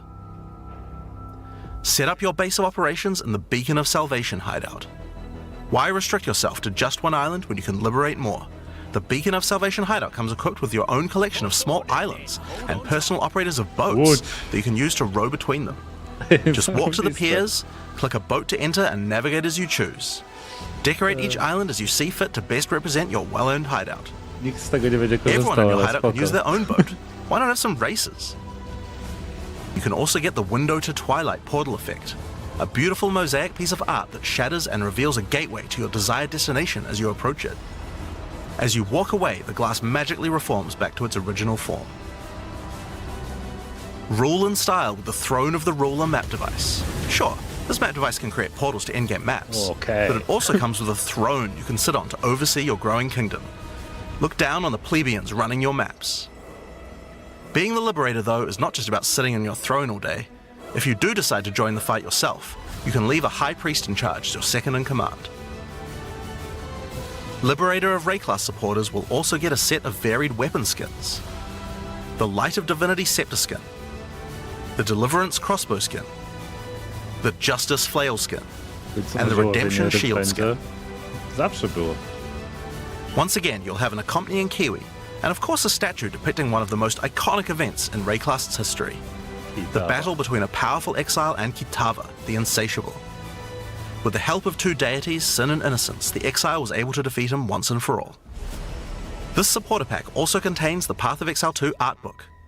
This 215-page full-color art book includes a huge amount of amazing concept art and lore produced during the long and exciting journey of Path of Exile 2's development. And finally, Path of Exile has a tradition of letting the community participate in designing game features. For Path of Exile 2, we'll be adding the Twilight Order Foil Reliquary. By becoming a Liberator of Rayclast supporter, once Path of Exile 2 is released, you'll be able to select any unique item you have found and be able to drop it from the Reliquary. Once players have submitted their items, keys to the Reliquary will start dropping, and other players will be able to find foil versions of uniques that you have submitted along with a message for the lucky player. The more players submit the same unique, the more chances there will be for the Reliquary to drop them, so choose wisely. Now, almost all of these items are available to use in PoE 1 right now. There are a few exceptions where the item class clearly doesn't exist, such as crossbows or flails. And there are also a few microtransactions on weapon types that are unavailable in PoE 2 at the start of early access. Once classes that use those weapon types are added, those microtransactions will be available to use. If you can't decide which supporter pack to choose yet, you can always start with the early access supporter pack that just includes a key and some points to spend in the store. Then you can upgrade to any of the following tiers at a later date. These supporter packs will be available for purchase throughout early access. We'd really like to thank you for your ongoing support. Without you guys, Path of Exile 2 could not have happened. Now, I'm sure you guys have a lot of questions. Stick around, because coming up next, we have a live Q&A with Ziggy D. No to tak, to o czym sobie pogadamy? Ja pierdzielę, co to było? Co to miało być? Ja naprawdę się spodziewałem, że dostaniemy jakąś popierdółkę, a nie Endgame. Natomiast dostaliśmy pełnoprawny Endgame, rozbudowany chyba bardziej niż Endgame w PoE Exile 1. What the fuck? A, jedno ważne info. Nie było tego informacji o tym, że jeżeli ktoś wydał ileś tam pieniędzy w przeszłości, to dostanie dostęp do bety. Tylko chyba po prostu trzeba wykupić. Ale warto. Mówmy się. Jonathan and Mark to talk about everything you've seen.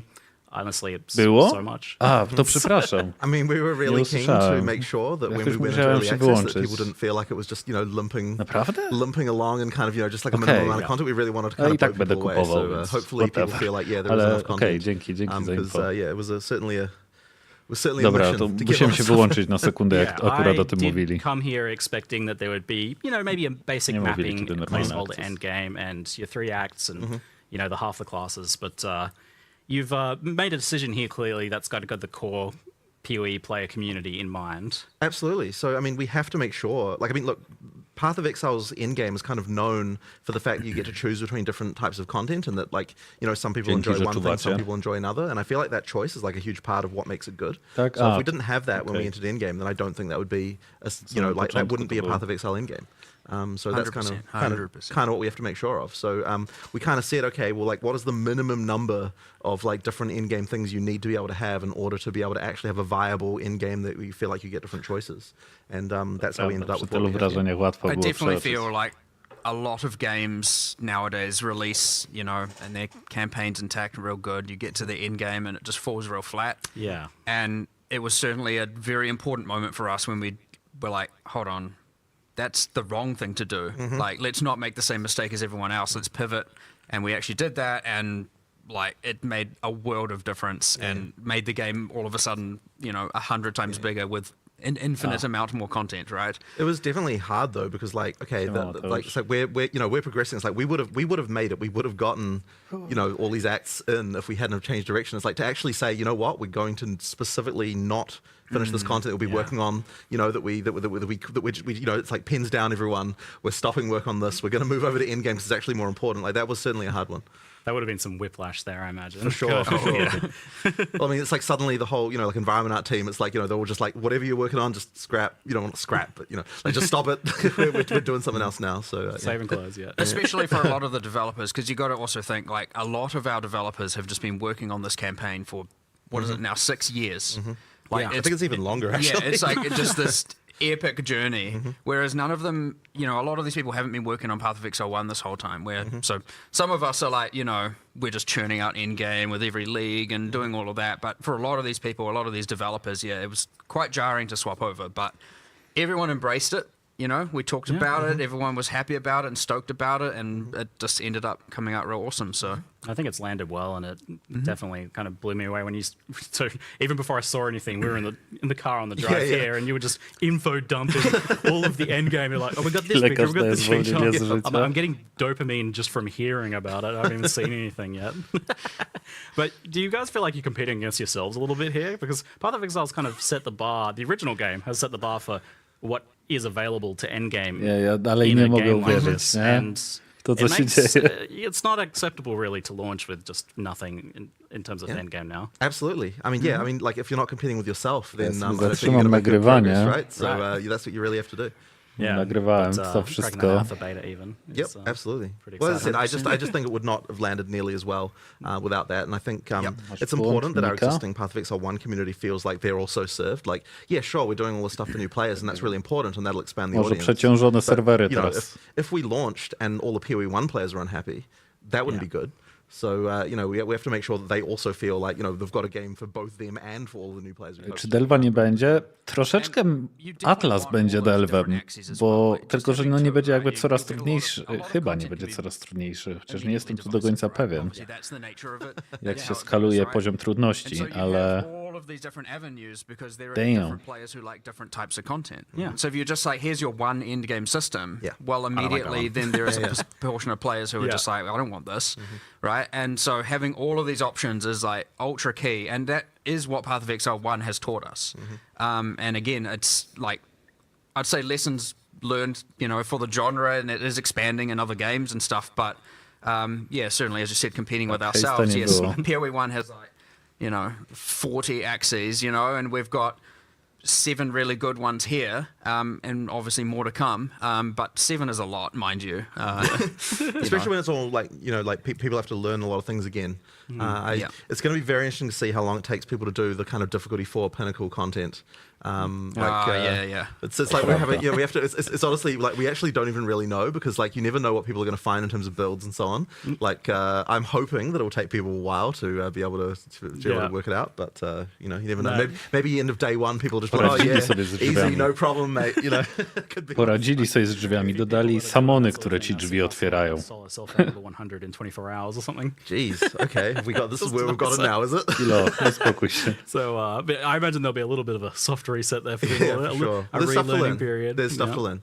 And I mean, PoE 2 has changed a lot over the years, so more than 5 years of development now. And what was that initial pitch when PoE 2 was first put forwards, like as to what it's going to be? Because it was much smaller in scope originally. Yeah, so when we started, it wasn't even a sequel. It was just we're just updating the character rigs, and over time, it kind of feature creeped into a proper sequel. But the thing that we were saying is, whenever we were talking about it, and I guess this is the main thing, is that we're like, okay, when we make an area here, it needs to be that there's like a theme for it. It feels unique from everything else. We're not going to just like have recycled stuff like within the campaign that just feels like, we just took this area and modified it slightly.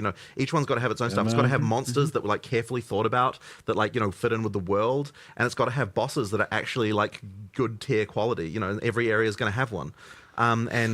So those decisions have kind of been things that have meant that they really raised the quality bar to a level that took us way longer than we even really expected. Like those things there, just like it's huge, right? Like honestly, I feel like we underestimated significantly what it would take to deliver that level of quality. I remember really early on, a battle I fought for, and I mean way back, was like, if you think back to, say, Diablo 2, which obviously still holds a lot of, power in terms of design motivations and philosophy and stuff within the company. Bingo. You get things like the super uniques, and PoE 1 did them, and it's just like, here's a boss with 1 or 2 skills. And I remember very, very, very early on in PoE 2, I'm like, I want every single boss to be memorable and a thing. I don't want a unique monster that's just like dies in 2 seconds and uses heavy strike and has a fancy name. Będzie? And I Tego się nie da w 2 zdaniach powiedzieć. Trwało pushback. Oni przez godzinę gadali o Endgame'ie, więc ja nie jestem w stanie tego w 2 zdaniach powiedzieć, ale system ma. My favorite part of everything, and so I was just like, man, I don't want this. This is just terrible. Dobra, jak to jest z tymi supporter packami? Jak już wydałem hajsy, to nie dostanę, muszę mimo to wydać $30. Jeżeli wydałeś $480 łącznie, to dostaniesz dostęp. Jeżeli nie, to musisz wydać $30 za co najmniej. A proszę. 100 times more work for ourselves, but 100% bloody worthwhile, because I'd say those bosses are one of the main, attraction pieces of the game, and anyone who plays it is just like, holy crap, those boss fights are amazing. So like, obviously some are bad and some are good to different people and all that. That's how it all goes. That's part of all the fun. But it is true that me pushing for that thing literally created thousands and thousands and thousands of hours of work. Now, worthwhile work, but it is again that exact thing of like, the scope was kind of small on numerous axes, and as we just raised the quality bar to what we thought was good, it certainly went from, what was it initially, just reskinning some character classes and new rigs or whatever, into this like mega scale entire campaign, everything. But full standalone separate game. Kiedy będzie dla wszystkich po early accessie? A kiedy? Ciężko powiedzieć. Może rok. It was this pipe dream. I've never been a fan of the codename. It was this like, there were times way back in the original Office, there was all this like, powinien być dostęp normalnie przez ich stronę, jak kupisz supporter packa przez ich stronę. That was like amongst the developers, and people were like, what the heck is that? Now, ironically, there is a boss in Act 3 called, well, it's got a different name, but it's called the Chimera internally. It is a chimera. It's a multi-headed beast. And you've seen it in a few of the marketing, things here and here, different trailers, little snippets of it. And I think it's just ironic that was actually the first boss asset made before everything, the first monster, because back in when we used to just make random monsters and we'll find out how to use them. And that was made for that game. It was used in the original PoE 2 trailer, right? It is the only incomplete, technically, but only from a balance standpoint, or it was the last boss to finish in the entire Path of Exile 2 campaign right now. It sounds like there was like some sort of emotional demon that you had to battle there, of like the legacy of the original idea, and you had to finish it. We had a moment with the monster game designers where we're like, oh my god, it's happening, the Chimera is finally being finished. Holy, this is like, yeah, we were Jakub dał mi wyzwanie, powtórzyć z pamięci, co pokazali. Ja myślę, że to można jednym słowem jednak zamknąć. Tak.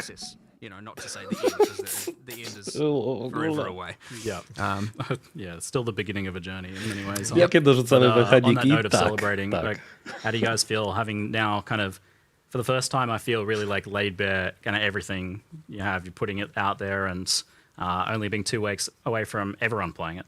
Well, it's always scary, you know, coming into a release, and I think especially for, you know, there's like a bunch of people on the PoE 2 team who have, you know, who are, like they have, this is their first game that they're going to be releasing, and that experience is something that, you know, like, yeah, like it's tough. And honestly, I think that even we were feeling a little bit cocky actually about the fact, because, you know, we release, you know, content for PoE 1 all the time. And I feel like we kind of felt like we knew what it took to get a game released, but honestly, like PoE 2 was just a whole entirely different demon as far as getting things out, right? Like it's just way more. To jest przecież szalone, nie? Ja sam się spodziewałem, że Endgame to będzie popierdółka, a oni się zamiast... Martwiłem się właśnie, czemu oni aktów nie chcą więcej wrzucić, albo co z tymi aktami. Oni po prostu rzucili akty, żeby zrobić Endgame. What the fuck is going on here? Nie, no naprawdę. Ja do tej pory nie mogę przemielić tych wszystkich informacji. So yeah, like obviously it's nerve-wracking, you know, coming up to a release day.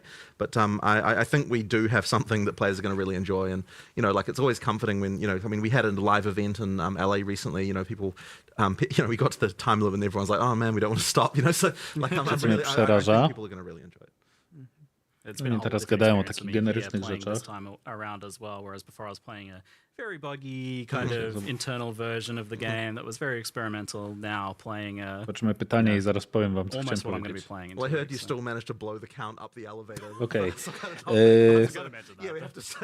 Ja jestem przerażony, ile ja będę musiał zmienić albo dodać do mojej prezentacji o wszystkim, co warto wiedzieć na temat Path of Exile, ale odcinek o Endgame zrobię osobno, bo come on, tego się nie da zrobić w ramach jednej prezentacji. Ja nie chcę, żeby ta prezentacja trwała 2 godzin. I przeraża robienie tego, co biegał, to dużo.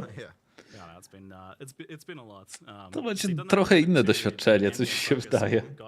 Ciekawe, ale jestem ciekaw, jak szybko się będzie progresować w tym wszystkim. Originally, I was thinking, you know, we might be playing for a few weeks here, and then nie będzie mieć nawet połowy tego, co też na rękach. Poradniki będą, spokojnie. I mean, look, there's enough stuff there. I think it will take people a long time to get through. And I mean, obviously, it's also going to be the first time people are playing through a completely fresh campaign as well. I think that will take people a fair amount of time. So yeah, there's, and then of course the end game as well to explore. I mean, yeah, it should be pretty significant. I mean, we've always wanted it to be that Path of Exile 2 leagues, you know, are going to be, you know, like how PoE 1 leagues are, where like you play them and you play them for like, you know, a reasonable amount of time. Nawet nie wiem, czy sobie nie zostawię tej prezentacji na inne dni. Skrót tego, a potem podsumowanie wszystkiego. To make that happen. Yeah, people are definitely wondering like how invested they can get in the beta. So I definitely want to ask a few questions kind of around that idea. So firstly, is there going to be wipes and resets, and will there be something before launch as well? So we are going to be having new like leagues effectively throughout the beta whenever we launch something significant, because, you know, we want to make sure that all of the, you know, effectively that people are able to play through. But that stuff will be merged into an early access league. And effectively, after we go into full release, that league will stick around. Now, I can't promise that everything about your character will function exactly like how it did in that thing. I imagine it'll be a glorious kind of snapshot of all of the here's all the broken stuff I have. Yeah. But effectively, we can contain all that stuff in the sort of early access league, and then if you still want to play those characters, you know, like then you can go right ahead and do that. But you know, the action is always going to be in whatever the most recent league is. And then, of course, after that point, there'll be a standard that everything goes into, which you know, all our economic sins will forevermore more be archived in the in standard. So that's no doubt what will happen. Well, it's nice that it's not going to be affecting what will be the standard league. Yeah. Also, that's that the idea. people will be able to kind of get invested in their characters. Because, absolutely. I mean, there's even something kind of cool about the idea of making something that will be like that little historical piece. Absolutely.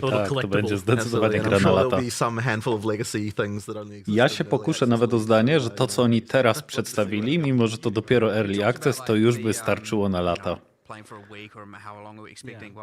We sort of remember, and a lot of the PoE1 players we've To się z dodawaniem jakichś lig, żeby odświeżać co jakiś czas, ale kontentu chyba jest na lata już teraz.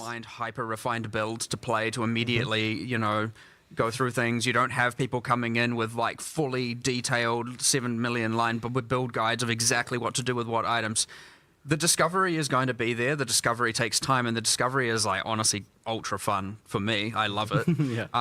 Now, those things will emerge after time. Of course they do. Completely fine. But you should remember, like, there's a lot of game to play here, to discover, to learn about the world, the new narratives, the new world building, the new unique items, the Alwa była, ale nie insertion, bo Alwa jest NPC-em po prostu, który właśnie będzie w trzecim akcie i przy okazji będzie nam działało jak Faustus teraz w Lidze. Czyli właśnie daje dostęp do trade marketu. PoE1 League comes out, for example, I play for like a month, sometimes a bit longer, sometimes a bit less. It ultimately also depends largely what's going on here and how much I need to invest here. So, and there are other people who play for more like 3 and whatnot, but there's certainly going to be a much longer time period you can play this for while still discovering new stuff and not feel like you're finished, you know what I mean? Now, of course, you see that subjective. Everyone can pick their own point when they finish, się but różni if K you want to od see Early everything Access? and do everything, Nie no, you're going to be klucz investing a daje lot ci more dostęp do time, Early especially Accessu. these first time rounds, and then obviously with every league, there's more to discover, but you get faster at doing all these parts over and over and over again. You'll get more efficient over time. That's how the game works. So, yeah, I'd expect a lot of time to be sunk into this to fully Jakiego explore it, to start supporterka with, like, a kupujecie? lot. Kurde, mnie kosi ten przedostatni. Not a week, not 2 weeks. You're going to be going far, far longer than that if you want to see everything. But, it's up to you. Play at your own pace. See how you want to go. Learn at your own pace. That's the beauty of a new game as well, which we haven't been able to experience with Path of Exile 1, or other games and for so long, is actually discovering the entire world. And there's some familiar mechanics at the end game and stuff like that, which is awesome for people. But I certainly want to really, I'm very excited to see people discovering the new things and getting so excited about it. I can tell you're amped for watching people go through that discovery process. I'm maybe even diving in yourself 100%. Jakieś zakulisowe wieści o PoE2 nie powstaje, bo nie ma na podstawie czego. Raczej. Chociaż może powstaje. Nie mam pojęcia. You were part spreadsheet. I think I was saying I'm like maybe 60% spreadsheet, 40% discovery, and that's my play archetype, so... Jak będą wyglądać ligi w PoE2, coś mówili? No, na razie mamy early access, więc oni być może będą robić jakieś resety, gdzie będą przerzucać rzeczy na standard, ale na razie ligi trzeba było bardziej traktować jako duże usprawnienia, czyli na przykład dodajemy nowe klasy, dodajemy nowe ascendencje, nie? I tak dalej, i tak dalej. Natomiast ligi pewnie tak jak już gra wyjdzie, to pewnie tak jak w PoE1. Ale nic nie mówili więcej. Dziękuję za dyszkę. If chaos is even the metric. Is chaos even the currency that people said? We were arguing about this earlier. Zapisz wpłacił 10 zł na energetyka podczas zarwanych nocek, jak będziesz obrabiać materiał z dziś. Przyda się, dziękuję. People don't appreciate, by the way, like, so when we say we've increased, you're going to be getting multiple exalts in Act 1. In PoE2, like we actually have increased that a lot. It isn't just like an idle, like. I can see exalts becoming the new kind of like chaos. And I think actually chaos that will being be the new divines. I actually agree. But we'll see. That's my point. But it's a new economy, right? Like who even knows? Trzeba ktoś Forbidden Tomy na selwo, trzeba poćwiczyć przed PoE2. To mnie przeraża akurat. To akurat mnie przeraża. Będę grać albo monkiem, albo barbarzyńcą, 2 razy dwuręczna broń. No. But now that we're sort of getting to release, it's like, oh my god, like, we have to look at it. So, I mean, look, I don't think it'll be any less than 6 months. I think it could easily end up being more. I certainly don't want to. I mean, look, 2025. I think really want to be, you know, full release in 2025. I don't really want to be spending more than a year. That would be pretty crazy. But I mean, honestly, like we have to get all the content finished and all that sort of stuff. You know, we always feel like we underestimate these things, and of course, we have to learn what we need to learn. We have to get the game to the point when it is really fun. You know, we have to make sure that like all of the things, like, you know, we've got the difficulty right for all the players, we've got the economy right, like all the stuff. I mean, there's a lot of things that we're gonna have to sort out. And so I kind of have a feeling that the first few weeks at least are gonna just be a scramble of like, you know, oh crap, someone like worked this crazy thing out and we found this thing, and like, you know, that's always scary, you know, because it's just when we add content to PoE1, it's like at least the kind of base of stuff that we have is kind of, you know, well tested and people know kind of what's going on with it. But here it's like just complete new world, and we're the kind of game that has a lot of ability for players to do stuff that we wouldn't anticipate. You know, we have the you know, just the way support gems work and everything like that. So there's certainly a lot of worry that like there's just Dalej nie powiedzieli, kiedy wychodzi, już dawno powiedzieli. Early Access startuje 6 grudnia o godzinie 20. Zresztą wykrzyknik beta jest nawet komenda u mnie. Właśnie podliczyłem swoje wydatki na PoE, mam $460. No to ci akurat chyba nie zrobi za dużej różnicy, czy kupisz kluczyk, czy nie. Zastanawiam się wpis przy ostatni supporter pack. Plus 2 PoE Access Skip, plus 1. O, pewnie nie wycofali tego z podsumowania. It is a bit, but you know, we like a challenge. I mean, you know, a studio that produces a passive skill tree like we do clearly has a bit of a glutton for punishment with regard to just like mixing. You totally could have done 6 and then like, I don't know, added more later in an expansion or something. Yeah, I mean, maybe we could have. I mean, look, this is the plan. This is the plan. You know, I mean, like as people go through early access, it's going to feel like there's just expansion content coming up pretty frequently. Just because, you know, we have all the stuff that we kind of, you know, got a lot of the way through. So yeah, there's stuff to come. I mean, look, I'm pretty sure. Like, I really want to get the druid out. Like we announced it, we've talked about it. It's a lot of fun. Wypuścić druida jak najszybciej, tak mówi Jonathan. Huntress, we've talked a bunch about as well. Those kinds of things, I think, will be, you know, we'll be able to move towards those pretty quick. But you know, there's obviously more to do. The other thing you mentioned, talking roadmap like things, is we've always been. You know, it's hard to predict because a lot of what will happen is, and what we leave space for is reacting to what the players want.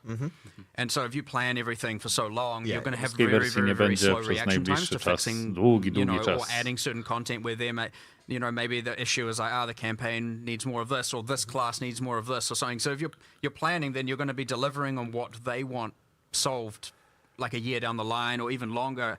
And where we like to remain very, very dynamic and like, you know, you want to be able to fix that stuff like, oh, well, this is the main problem. Like, sure, obviously you need more than a week sometimes, most of the time. But we want it generally to be that the next releases, expansions, updates, whatever, can alleviate as many of those problems as possible. So, yeah, you try not to get too strict with the planning has generally been our philosophy, because especially when it comes to actually having the live service product out, because that is very, very important. Otherwise, you're never going to seem like you're doing what people want, and what are you doing if not that?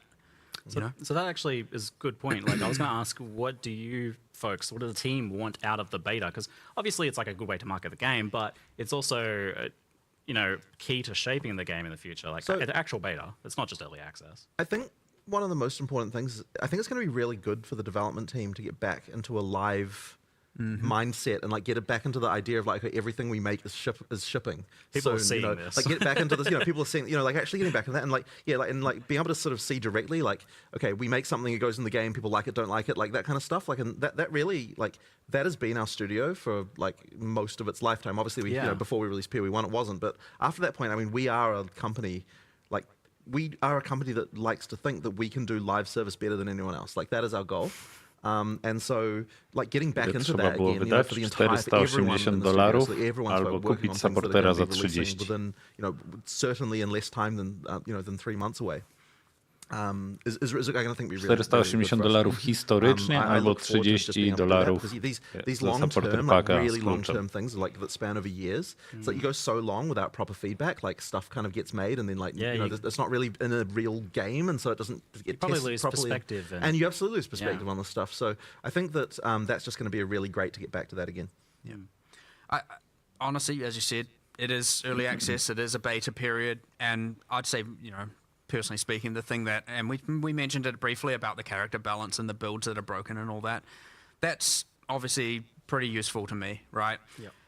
Plus we have other systems in there like, the checkpointing system, right? You have to kill the boss in one life. To są roczne supporter paki z Shogun. And obviously other games have and they work. Także spokojnie masz cały rok na zbieranie. There are other things like, the endgame system is a little bit less forgiving in that if you die, you fail the map, right? These things are things that we obviously need to test and iterate on in the future by adjusting the difficulty and stuff like that. And especially as you get towards this point of,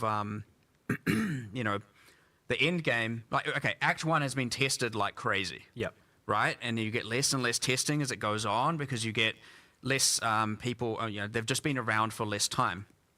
And so, yeah, it's going to be a huge amount of iteration and feedback and from the players and us just, reevaluating all the stuff. And the thing is, we're always dynamic about that stuff. Like, we'll just change things if it's wrong. We'll redesign it. We'll come up with a new way. Jonathan's a firm believer of if A doesn't work and B doesn't work, then we'll find C, we'll find option C, we'll find option D, and we'll keep changing things and we'll make it work. So, yeah, it's going to be a lot of that iteration on our design decisions, how forgiving, because like the game is Kiedy jest early, żeby pretty hard. testować, It can be pretty hard. od 6 And so, grudnia. when you're on that fine line of like, if things are difficult, Charytatywne, to jeszcze my za to płacimy. It's not too easy to know if you've tilted one way or the other. Kiedy będzie można pograć 6 finding grudnia, what everyone agrees should trzeba be the kupić common supporter corrected packa za difficulty is something that I $30. will obviously be paying very, very, very close attention to. Wykrzyknik beta, wykrzyknik cena. Komendy. And so we've seen that a lot where you folks have been pretty willing to change and then rechange again some of the core features like flasks and the waypointing system and portals, and keeping that kind of mindset going into the beta then. Of course. I mean, look, we're always willing to change stuff. Like that flask thing, like the most recent change to that was like ultra recent.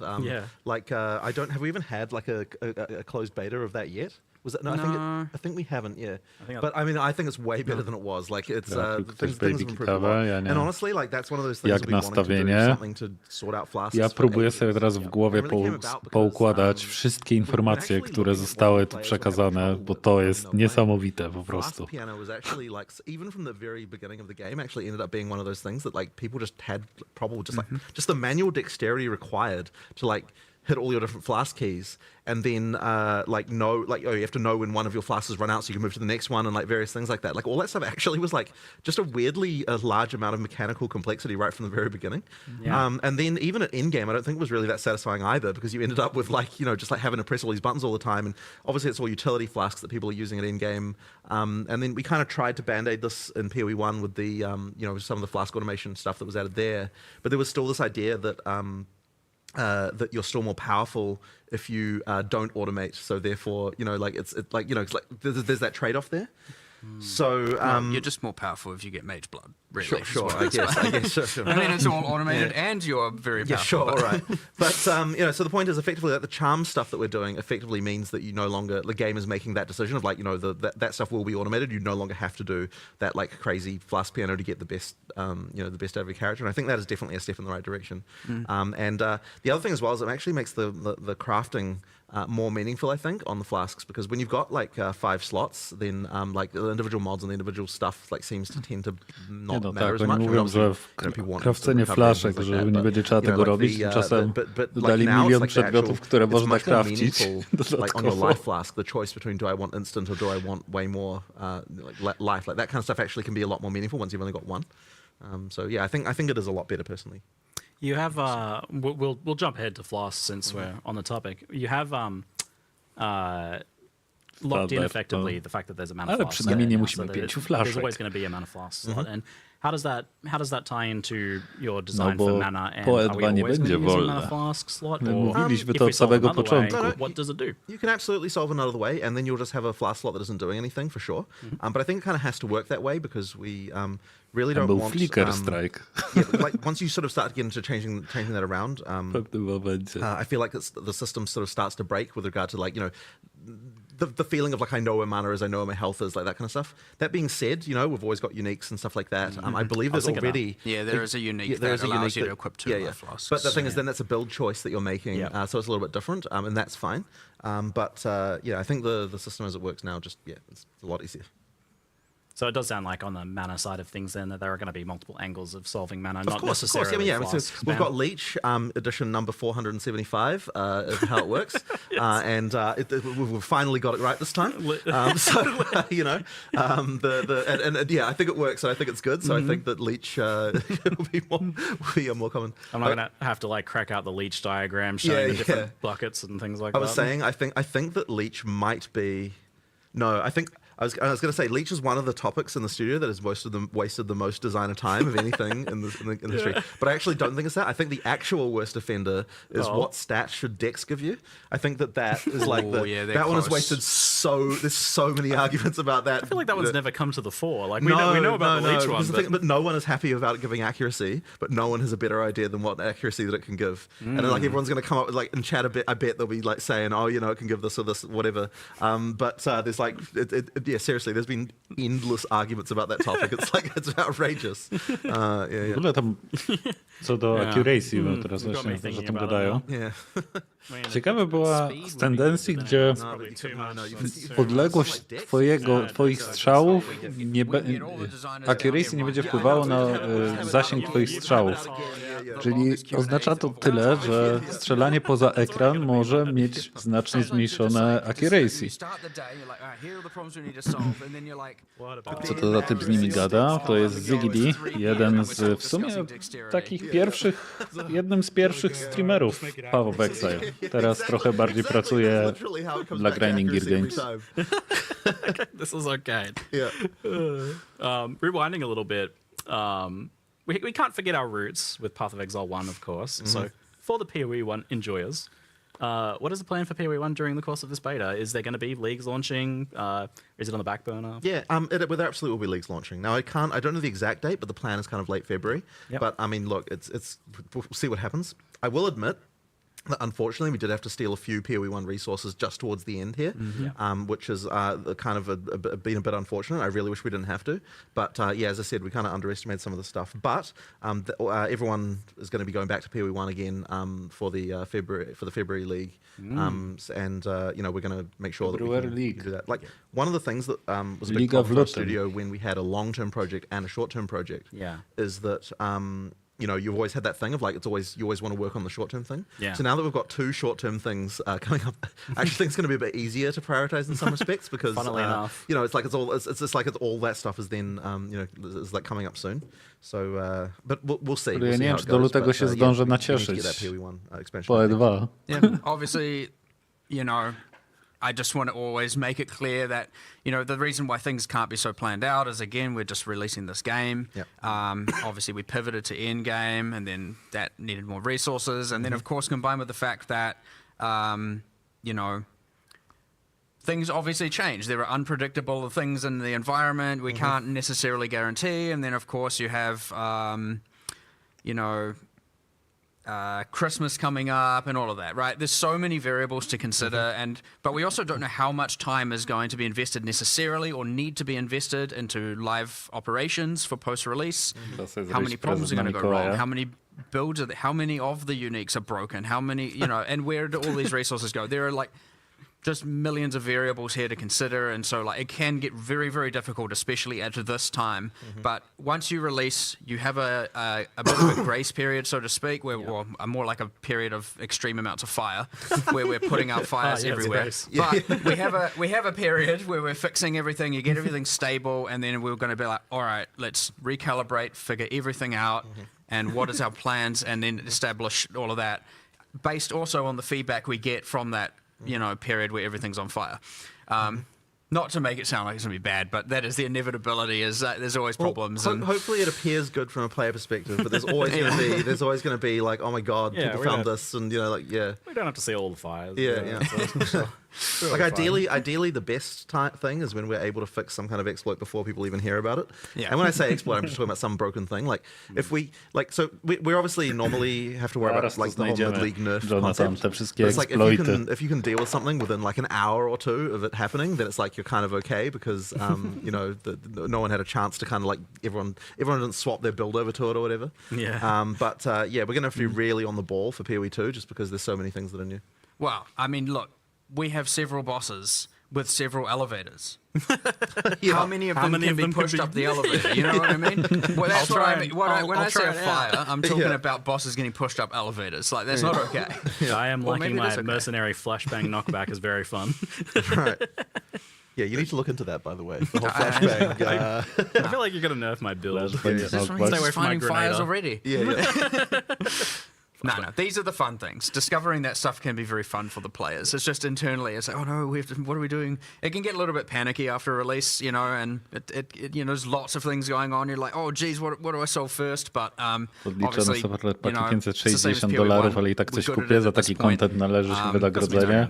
Też wychodzę z takiego... I'm going to be torturing us with like releasing beta stuff at the same time as PoE 2 Słów mi brakuje już. Yeah, the plan is to keep them separated a bit from each other. Tak uważam. Don't make me choose. Yeah. Nie potrafię mówić.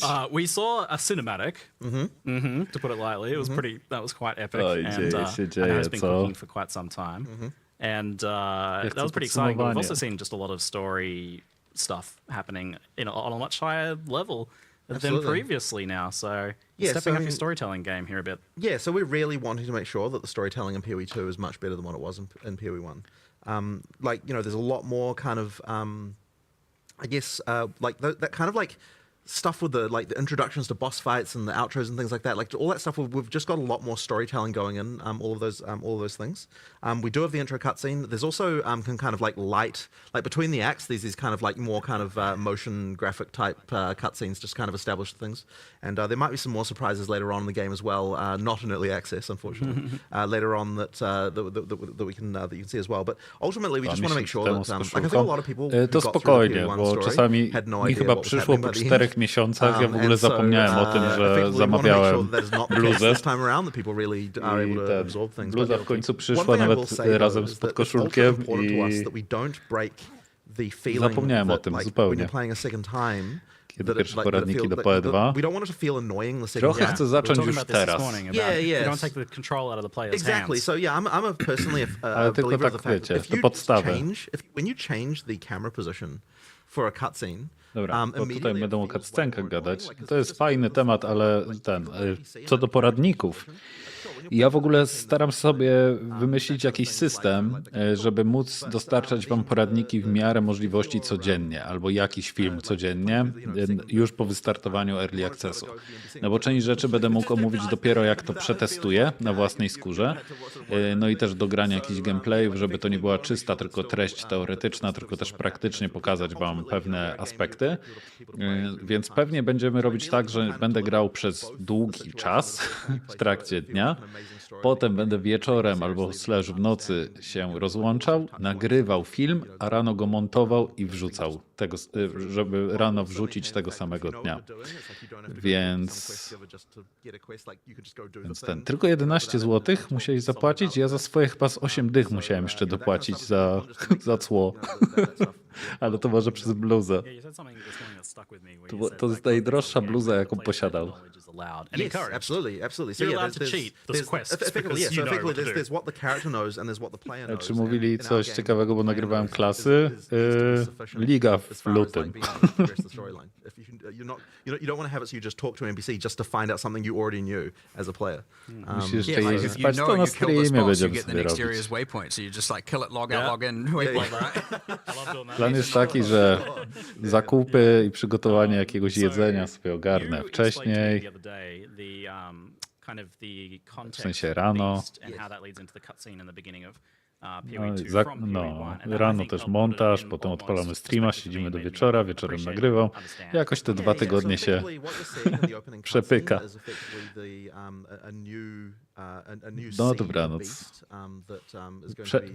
Musisz po prostu się przespać z tymi informacjami teraz. Rano się obudzisz i będziesz dalej nie dowierzał. Zobaczysz.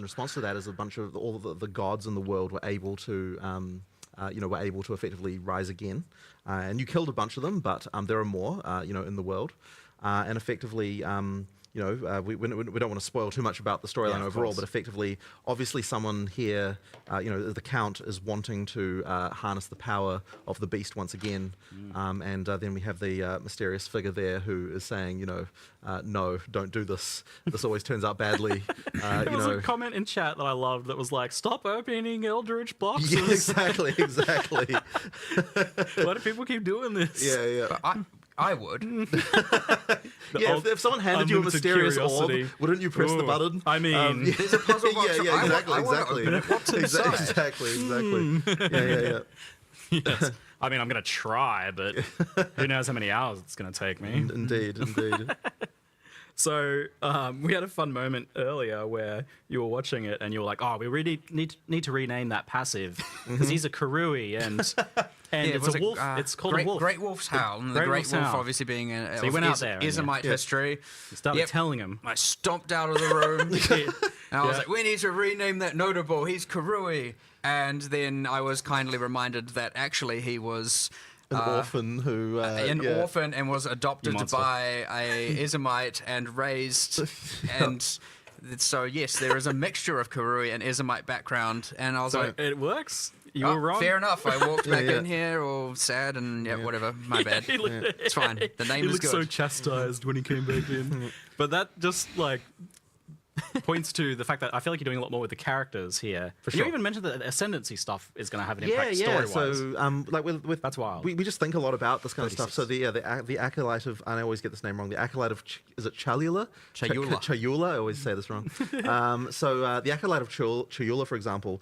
So that we have this sort of storyline with the origins of the monks, where there's like an order of monks who worship a thing they call the Dreamer, and the Dreamer is actually Chayula.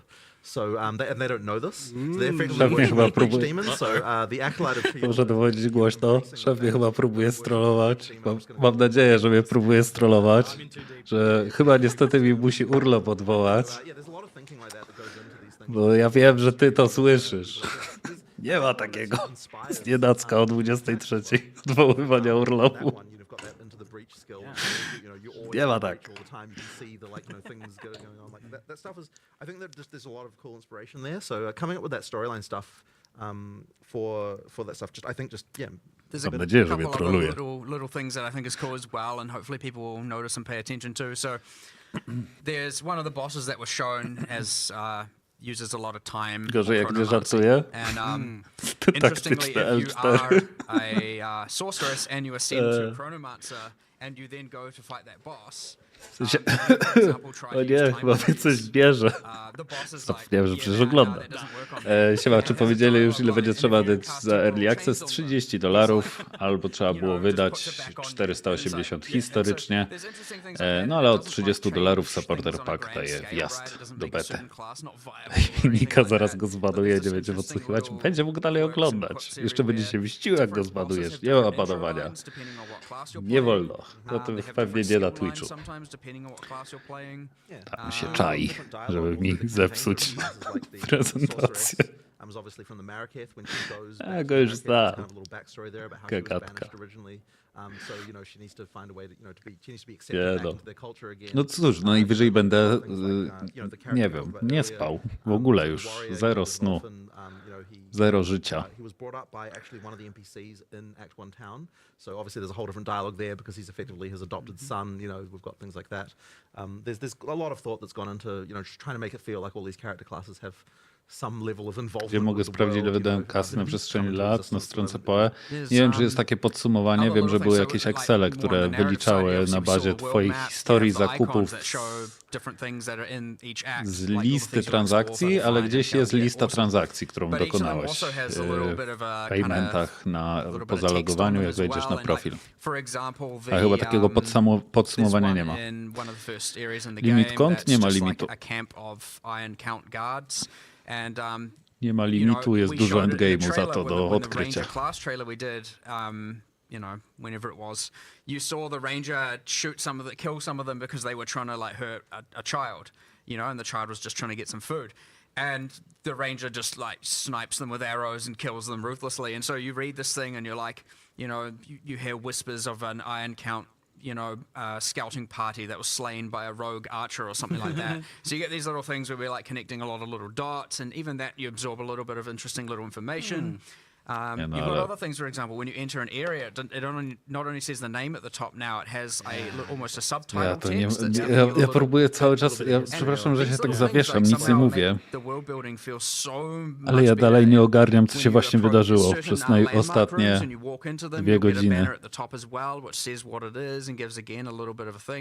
All these little micro narrative delivery mechanisms like make you feel way more immersed in the world and way more aware of what's going on and way more connected to your character, way more connected to the bosses, to the NPCs. There's a lot we're doing now that we certainly never did before. We didn't even think of before. But yeah, it's I like that a lot because like as an action RPG gamer, I don't really care too much about plot, but I do want a really cool world to be blowing monsters up in. Basically, that's like I want the characters to be cool, I want the baddies to be cool, and I want like the things happening around me that like build out a bit of that story without me having to stop killing stuff. Yeah. And it sounds like there's more of that going on as well, which is great. There's the baddies being cool. I mean, that's that's how we almost designed an ascendancy class in here just before when we were watching that trailer earlier. Yes. So what you were saying a shadow. You came up with a shadow ascendancy. Yeah. Internally we had some developers watching the trailer yesterday, getting excited about it, and then I was like, I want to play that character. I want to be that character. Yeah. That's awesome. That like. Kind of Val Thaumaturge type character, and so like all of a sudden it's like we should make that a class, and then we had another guy like suggest it should be a shadow, and so now I'm like, oh yeah, we're definitely we have to do a Val Thaumaturge like shadow ascendancy, like that's gonna be cool. And you can do awesome things now. Even I know it's hard to see because you hide it under all the armor, but you can do things like. You know, with our character classes, just due to the upgrades and models, we all of a sudden nie chcę się tego pisać, więc to powiem, bo wiem, że i tak to usłyszy. Na całe szczęście mam potwierdzenie, że mam urlop, żeby nie było, ale co do zmiany pampersa na teraz i odetchnąć, to ja muszę chyba zakupić pampersy na urlop, bo coś czuję, że ciężko będzie odejść od kompa przez te 2 tygodnie urlopu. Boże. Powinienem sobie taką kaczkę kupić jak w szpitalach. Pewnie będzie trochę prościej. O mój Boże, co tu się dzieje? Ma ktoś na sprzedaż szpitalną kaczkę nieużywaną? się może przydać. Metoda na tirowca, kup 5-litrowe paniaki, sikobidony tak zwane. Cewnikowanie. Coś ciekawego jeszcze mówią? W sumie to nie. Bo cewnik, no.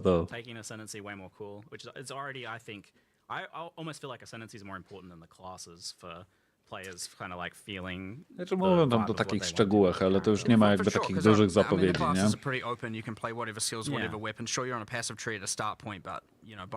Paralizator podłączyć w krzesło, co godzinę kopnęło, to wstanie każdy, gorzej jak w końcu pikawa siądzie. So eventually, yeah, the ascendancy is what becomes more of that important identifying feature, because that's what you have actually chosen that makes you distinct. To bardziej jak defibrylator zadziała. So yeah. So you want to make that super cool. And on that note, I know I was definitely confused. I know people were definitely confused and a little worried about ascendancy and what's happening with that. And people were like watching the trial and being like, oh, what if I don't like this? Oh, is this another lab again? But I want you to like lay it out as like simple as possible. Like how do you ascend? Yeah, so effectively, in the full game, there's going to be 3 ascendancy trials. For early access, there's 2. And effectively, you can use any of those ascendancy trials to be able to do your ascension. You choose. You choose which one. And effectively, if you as you get to higher level keys for those trials, that will unlock more points. Like if you do it at certain level breakpoints, that will allow you to get more points for those classes. So if you want to just play the entire, just only the Trial of the Chaos God, with to get all your points, then you can just decide to do that. Just play it at higher and higher levels. Dobra, to jest duża informacja. If you want to do a mix, that's fine too. To jest zarąbiście ważna informacja, że jeżeli nie musisz robić sanctum i nie musisz robić osobno ultimatum, tylko możesz sobie wybrać, który na przykład typ laba chcesz zagrać. Czyli możesz 2 razy zrobić na przykład laba z ultimatum, zamiast biegać 2 razy sanctum. To było w filmie? Może też mi znowu umknęło, ale miałem wrażenie, że powiedzieli, że są 2 różne typy i potem w Endgame coś wspominali. Ale może też mi gdzieś tam umknęło. Potem dodadzą trzeci sposób. No okej. No któreś Kurisu jest przyjemniejsze. And now you're like separating trees and having these things be a little able to be focused on a lot more. And you're doing that with the trials, with the ascendancies. So, and you can kind of do all of them and drip feed yourself smaller. No pewnie będzie można to na spokojnie przelevelować, nie? I potem sobie wbijesz troszeczkę większy level, będzie łatwiej to zrobić. Ja wolę osobiście ultimatum niż nie dać się trafić w sanctum, nie? Sanctum mi się wydaje, że jest dużo bardziej ryzykowne. So, that's always part of it. Yes, like the rewards there, for example, like jewels drop throughout the world. But if you want to get more jewels, you go and run Sanctum. Now, if you want to get the radius jewels, you do, it's Sanctum. I can't. Trial of the Sycamore. So just for anyone who isn't a Path of Exile 1 player, this is effectively a sequel to Sanctum League that we did in Path of Exile 1. So it's mechanically very similar, but it's obviously a Mariketh, like a Mariketh trial now, and we've changed it. A lot of things about it have changed, and like the content is new, but it is effectively the same overall mechanic, in terms of that sort of roguelike mechanic that we have. And it's the same with the other one. You have Ultimatum and PoE 1 being the theme, and of course now it's redesigned and it's evolved into Trial of Chaos. So a lot of people in chat would have been spamming Ultimatum, and for those who haven't played would probably be like, what? I don't understand. Yeah, effectively the Trial of the Chaos of Chaos is a sequel to Ultimatum. Which is and we just have to get used to the new names, which is very hard. But anyway, the point being, like, of course, and Val Orbs drop in the world as well, and if you want a larger dose of Val Orbs, and you don't want to trade, feel free to run some ultimatums. Thing is, because they're all item-generated keys as well, it's not like you have to do it right then and there. You can trade the keys away. At any point, you can also buy more keys if you want to farm more of that thing. And if you just want to do it later, just stockpile a bunch of them, run them all at your leisure. You know what I mean? It's like you have the freedom. They are itemized, tradable, as a lot in Path of Exile tradition, but as is everything, right? We do the only thing you can't trade is gold.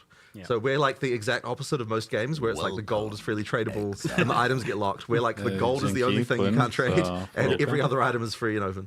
Yeah, and that's because you've made gold be this like way to be like you're playing the game, so you have access to this, and absolutely, so you don't want to trade that away. Effectively, So.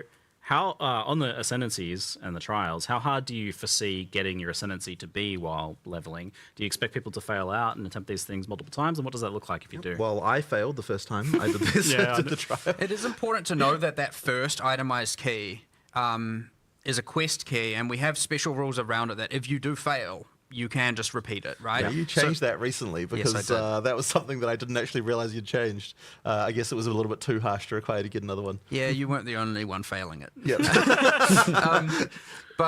So pretty much you get to reattempt it, and for something like Ultimatum, just to immediately start thinking of exploits. It's like, I can just do 3 of the waves, then intentionally fail, and then repeat them. Well, we've thought of that. Don't worry, you can't. But yeah, the first ones are repeatable. You're not going to be like, you know, oh, what the heck? Now I have to just play to the whims of random generation to ascend like that. Right. Yeah, so it is pretty hard though. Like it'll take. I definitely don't think you'll do it on your first attempt. But, I did. Not to brag. Not to brag. I did. I did pass on. I was clenched though. Yeah. Okay. Yeah, especially in that boss fight. I was watching him do the boss fight. You came by right as I was doing the boss fight. But you had some like kind of powerful boons there, to be perfectly honest. So. I got 60% move speed. But Yeah, that was part like, of my strategic choice. I was watching you from. I'm like, how is he so fast? This isn't the PoE 2 slide. I was like, what was dodge rolls going across half the arena? This game's supposed to be slow. No. Yeah, it was good.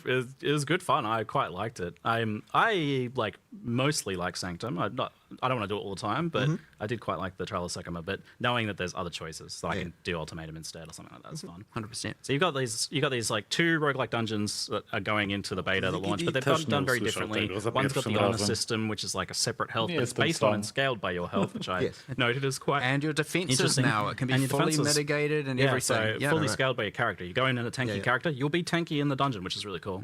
So and then with Ultimatum, and just because people will ask, in Ultimatum there aren't any traps. Yes. So that's the no thing traps in Ultimatum yeah. and no honor system in Ultimatum. If Correct. you just want more of a pure combat correct. experience, then that's your choice. And then there's going to be a third one as well, which they will eventually. is a secret for now. So once Act 4 goes in, then we'll have a third trial. So you know, people sort of broadly know that the crew are in Act 4. So it's a question of how would the crew ascend is the question there. Yes, and if there's any other things that have been called trials associated with the crew at some point in the past, and how likely that is to be related. I'm just thinking now, we're just thinking of that Val Thaumaturge class before, and I'm already thinking like, oh, it'd be so cool if you ascend in Ultimatum, we want the Trial Master to say different lines to you because you're like choosing the way of the Val. I can't stop thinking about all this stuff. I did hear a few of his lines in some of the gameplay Jonathan was showing me. It was quite good. I love that he's back, the Trial Master. Yeah, he's cool. Good. A little salty sometimes that you're taking this power, it seems. So we have the unique rewards from each of them. We got like the like you said, the jewels are global, but there are unique jewels, and then there are unique socketables from the other one. Yep. And there's something planned to be unique from the final third trial that will be added later? Of course. Yes, there is already. Secret. I know what I'm not going to say. Don't worry. Okay. Keep some secrets. Fine then. Yeah. Again, I value the discovery, right? I'm certainly if I accidentally say it, it is certainly by mistake. But yes, don't. And that Val orbs from the Ultimatum in particular they seem like they're a lot more important, a lot more powerful. I mean, I certainly think that like some of the stuff is a lot better with how they work. So So one of the things that we wanted to change was that implicits on items are truly implicit. Like you can't get rid of them; they stay there. And so that means that when you do a Val orb, the mod that you get there now is an addition to whatever implicit already had, which is obviously good. And then the next one being that you can get plus 1 socket above the normal limit, which is also kind of powerful. So especially with the soul cores, so that in the Trial of Chaos, you get soul cores that you can't get from anywhere else, and those effectively are mods that are typically a bit beyond what you would normally get like on regular items. Whereas runes, which kind of drop everywhere, those ones are just kind of normal everyday mods that you would expect to find on any kind of item. Kiedyś pewnie powstanie, ale So effectively the soul cores is jeszcze nawet do końca nie wiemy, jak tam w pełni pewnie matematyka działa pomiędzy modami, więc and obviously being able to get Building plus 1 socket is something that everyone will want. W przyszłości pewnie. But on the other hand, there is that risk of just bricking your item. So that's the deadly gamble you have as your final crafting step there. Val orbs are more forgiving though. They are, yeah. But if you think about we talked about enchantment, so some slots you might value the enchantment over a rune or a socket slot, right? That probably, especially towards endgame, I'd say that's probably going to tilt that way because maybe a soul core contests with it, but the whole point is that there's choice there involved. And then there's enchantment, which talks about the socket.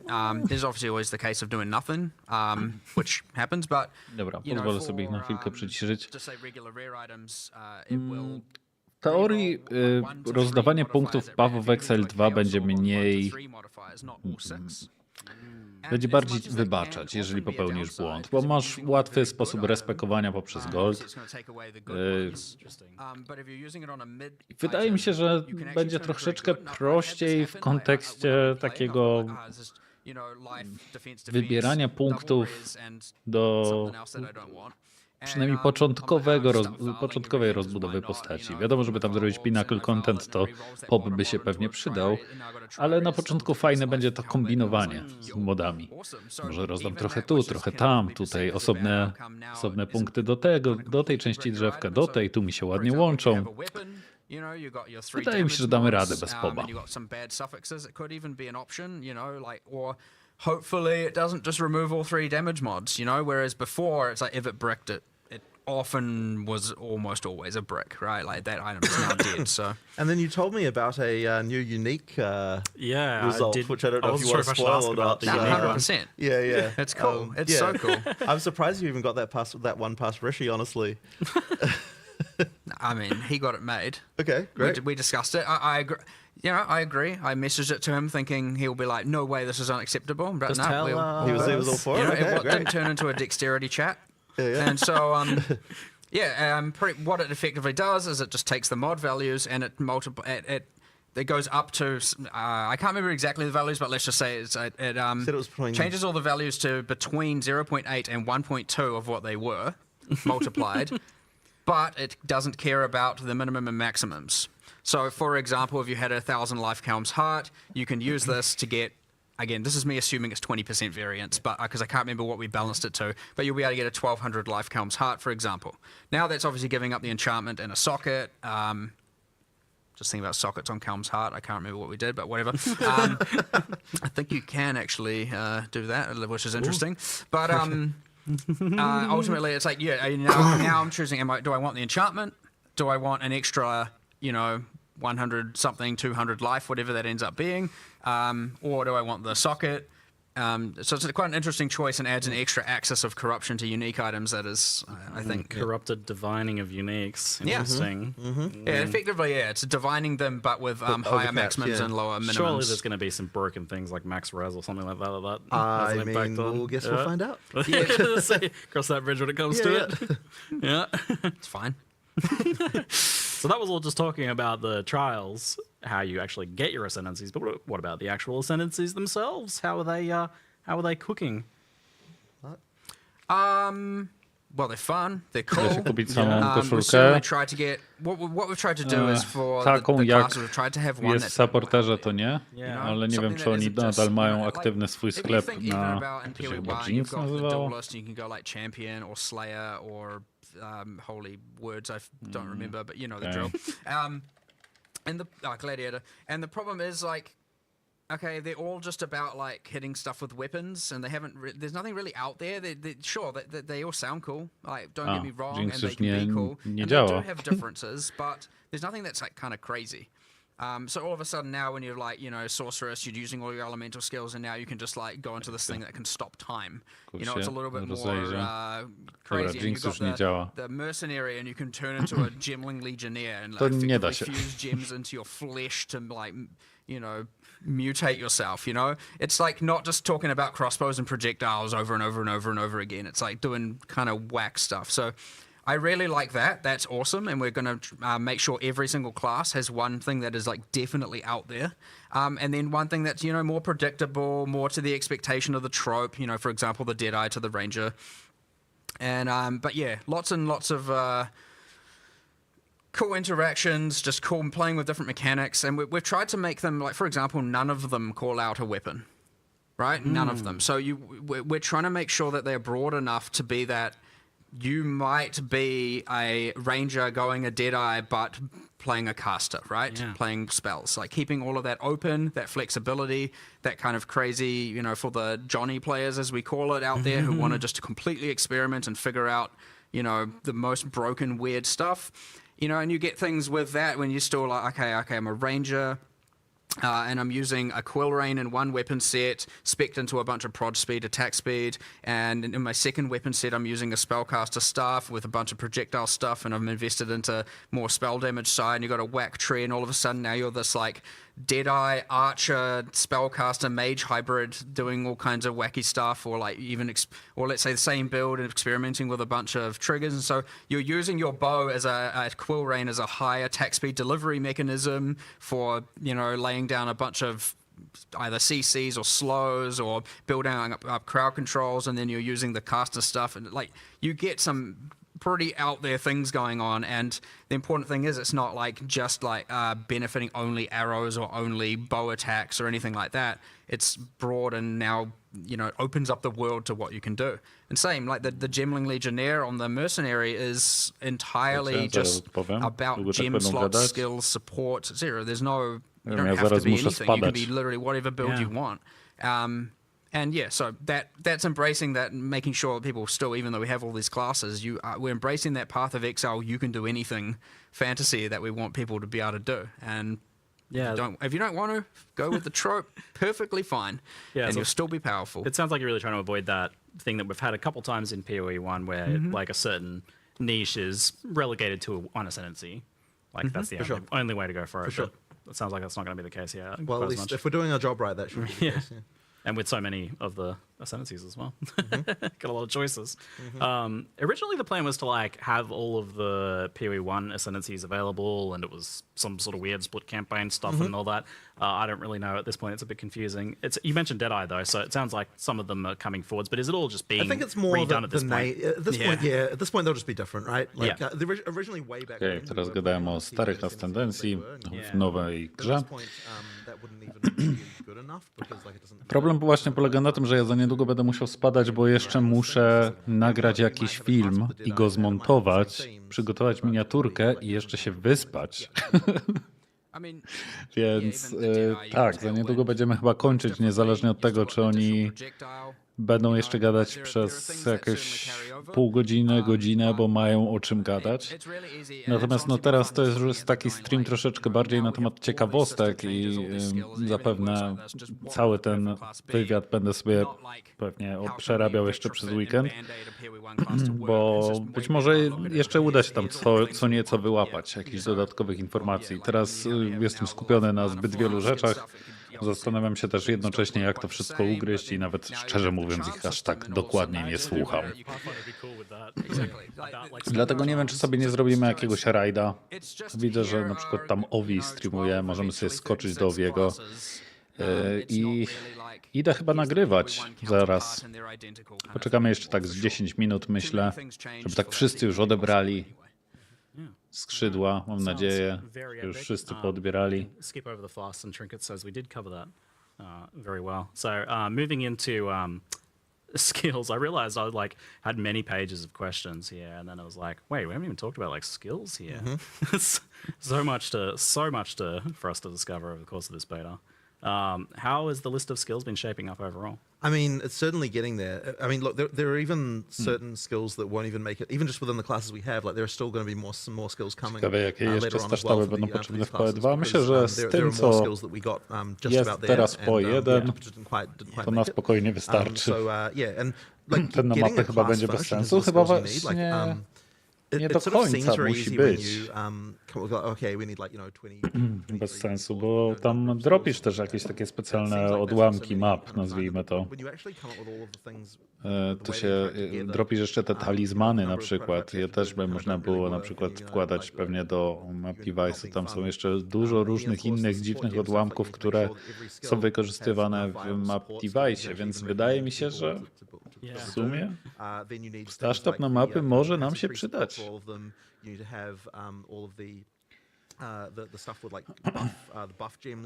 Ale wiecie co, tak jeszcze się zacząłem zastanawiać, bo oni teraz trochę poruszają temat skilli. Jedna z rzeczy, która gdzieś tam miałem nadzieję, że zobaczę na tym bingo, to jest mieszanie właśnie styli gry, czyli ten punkt tutaj. I powiem wam, że naprawdę się bardzo ucieszyłem, jak pokazali nawet nie tyle, że jakieś tam, że tutaj bardziej wolne ataki, tu trochę szybsze, tylko że faktycznie na przykład używanie 2 różnych rodzajów broni w jednym momencie, żeby skastować na przykład ścianę lodu za pomocą łyczki, znaczy za pomocą czaru specjalnego, a potem przy pomocy ataku mercenarii do kruszenia lodu nawalał w tą ścianę i generował efekt, który normalnie jego skill posiada przy uderzaniu w lód na przykład. Nie? As we're still discovering how we want those systems to work, you know, like the changes to support gems and all that, as we're also making support gems, as we're making character classes, just can cause things to slow down quite a bit, and then we have to recalibrate and all. Like it was an extreme amount of work that we certainly predicted poorly, but that was also because we are making all these cool systems to all these changes to all these systems, which are having like immense benefits as well. So. For sure. Yeah, I would say it's pretty safe to expect that, you know, as much as you can't play them on day 0, some of those other classes that we have shown in the past, and some of the skills and stuff, there's a lot there, like just not to make it seem like it's shallow or anything, but we will be adding those classes in for sure. Yeah, the thing that tak, to z dzwonem też było super, że postawił dzwon i zaczął z kuszy jak z karabinu maszynowego nawalać w dzwon Micha. No. You initially kind of box yourself away where you think, okay, so I'm playing the mercenary, so I'm just I dużo pewnie jest takich kombinacji. And then I was like, well, what if I go look at the elemental skills, and then I find flame wall, and I'm like, oh, I can shoot my projectiles through that. Okay, cool. I like that, but that's like surface level, because you also have the weapons swap thing, and that you can actually viably do with the automated weapon swapping. It's not like Toxic where you have to push the button a bunch of times, and you've got the trees that like customize whenever you do it automatically on the fly. So that's like all of a sudden I'm like, oh well, why can't I use a sword? On the other hand, you absolutely that's actually a very cool mercenary vibe, sword and crossbow. So yeah, I mean that stuff is like is crazy. I mean, like in the actually there was one in the community guys recorded where they were using a bell, the bell skill with the quarterstaff with the rapid shot mercenary skill. And when I saw it, I was like, oh man, you know, that's like it's like a whole other thing. Yeah, like that, I didn't even know about that particular combo until I saw it in the some of the footage they recorded. I started thinking about that too with like multiplayer. I was like, so I was throwing my gas grenades. Which you can blow up with your explosive grenades. But then I was throwing it at a boss that was doing burning ground, and they were blowing up instantly. I'm like, oh wait, so it reacts to the environment. Well, it's obviously going to react to my friends doing burning ground then. Oh yes, so and my flame wall friend. And this is the reason. Like this conversation here is the reason why there's going to be crazy builds that we don't anticipate, because like some of the stuff that can happen between classes, I just have no doubt we will not have discovered. Yeah, like how much co-op have you really been able to test? I mean, like we do test party play all the time. Like in March, pamiętam w miarę dużo, tylko musiałbym sobie poprzebijać screenshoty, o czym mówili po kolei. You know, I'm like, holy, there's just a lot going on all of a sudden. I'm not just standing there like, I got buffs coming out of me. You know, it's like, you know, you're like, I'm actually doing all this active support and like different conditions to synergize with the group, and how it's like, oh, okay, you're doing that skill. Okay, what I'm going to do is I'm going to just do this and enhance my armor breaking and go ballistic armor breaking, and you just spam your thing that consumes it. You know, so you get a lot of that stuff going on for sure. Where, but you know, it's kind of honestly the terrifying part as well, where it's like, you know, what do we have? We had the whole like vulnerability curse with gas cloud ticks or something, and it was like literally applying armor break like every frame, and so you have the monsters going ting ting ting ting ting. Then you have armor explosion on there as well. Yeah, and then you have some other thing, and you have some other guy consuming it, and again, oh my god, Quill Rain! Just don't even how many bloody synergistic things with Quill Rain. Just, you can do a lot with that. All the lightning arrows on the ground, and because they can, you know, lightning things hit them and explode, and all of a sudden now everyone's running around with Quill Rain, spamming lightning rods everywhere, and. Yeah, and Frostwall. Somehow Frostwall had about 15 abuse cases, and I mean that's historically accurate. Yeah, true. Kinetic blast, Frostwalls, and all that. It returns. Sounds like it's coming back. It'll be fun. Yeah, it's cool. Even finding all the stuff so far has been really fun. But yeah, I generally play multiplayer. Most of the alpha I've done is being in multiplayer. Play with other people. Jest za dużo kontentu, żebym tak poprzewijał wam na szybko i zrobił podsumowanie. Jutro będzie film z podsumowania. Ja myślę, że zrobimy tak, że podsumowanie będzie zajmowało dosłownie podsumowanie tego, co zostało przedstawione bez jakiegoś większego wchodzenia w szczegóły, ale właśnie każdy kolejny materiał będzie rozwinięciem tego live'a. Ja sobie zdaję sprawę z tego, że pewnie wszyscy chcieliby usłyszeć wszystko naraz skondensowane, ale to bym dosłownie musiał odtworzyć, zrobić po prostu lektora do tego, co prezentują, żeby wszystko w 100% oddać. O czym myślałem, ale jak zobaczyłem, ile tego jest, od razu ten pomysł gdzieś mi zniknął. Nie mam chyba czasu i życia na zrobienie lektora do czegoś takiego. But maybe it's fine. I just wanted them to check. Well, that's the thing. No, that is the thing that is hard. No one knows if their thing is actually look, there's a line that gets crossed, yes. Yeah. But sometimes you don't know. Is it just I've found something cool and it's powerful, or have I found something cool and it's broken? You know, and those things. I mean, we have to make those decisions, of course. And a lot of the time, what is reported is just fine. And it's like, yeah, you got a good weapon, and you got the right, you got this combat. You're strong. If it's supported by items, then it's like fine to be very powerful. But if you're just like, I just pick these skills, and no matter what weapons I'm wearing, I'm just like completely ridiculous, then that's a different situation. Because now it's just a thing that anyone can do at a moment's notice, rather than actually requiring like, you know, oh, I have to find the big, this combo of items and things like that. So that's a much different story. But no, we've had a lot of good testing, a lot of good feedback, a lot of good people reporting that stuff, especially in the last like month. It's like coming in a lot because as the systems and everything's kind of stabilizing, you start to get a lot more of that, and people are understanding what the difficulties meant to be and what the power of characters is meant to be. As all of that came and started to stabilize, we got a lot more of this coming in, and we are kind of getting more understanding. But again, you'll never find them all. But you know, it's fun, good fun journey. Support gems have changed a lot. How have you found the changes to them being now having Teraz no będą gadać levels już o and, supporterach, the o restriction of having supporter only one gemach, support gem on your character of a type. support gemach, to chciałem powiedzieć. Więc wydaje mi się, że zakończymy sobie tą transmisję na dziś. Naprawdę bardzo było mi miło was gościć. Dobrze mówiłem, że będziemy przeżywać razem, bo tego nie można nazwać oglądaniem. To było przeżycie. Dzięki Dedra z efektywnej docki. I będzie efektywna. No. Tak, będzie śmiesznie. No, więc dziękuję wam bardzo serdecznie. Słyszymy się tak naprawdę, może, nie wiem, czy mogę powiedzieć praktycznie codziennie. Może nie tyle na live'ach, co na filmach, bo będzie o czym gadać. I powiem, że jaram się. Ja się po prostu jaram. To było niesamowite. Także dziękuję wam jeszcze raz bardzo za dzisiaj. Życzę wam słodkich snów. Śnijcie tam o Exaltach, które będą dropiły znacznie częściej i będziecie mogli ich używać w trakcie kampanii i o innych różnych rzeczach, które zostały powiedziane w trakcie tego cudownego live'a.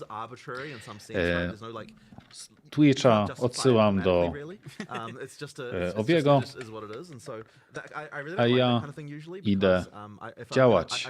Dziękuję wam raz jeszcze, moi drodzy.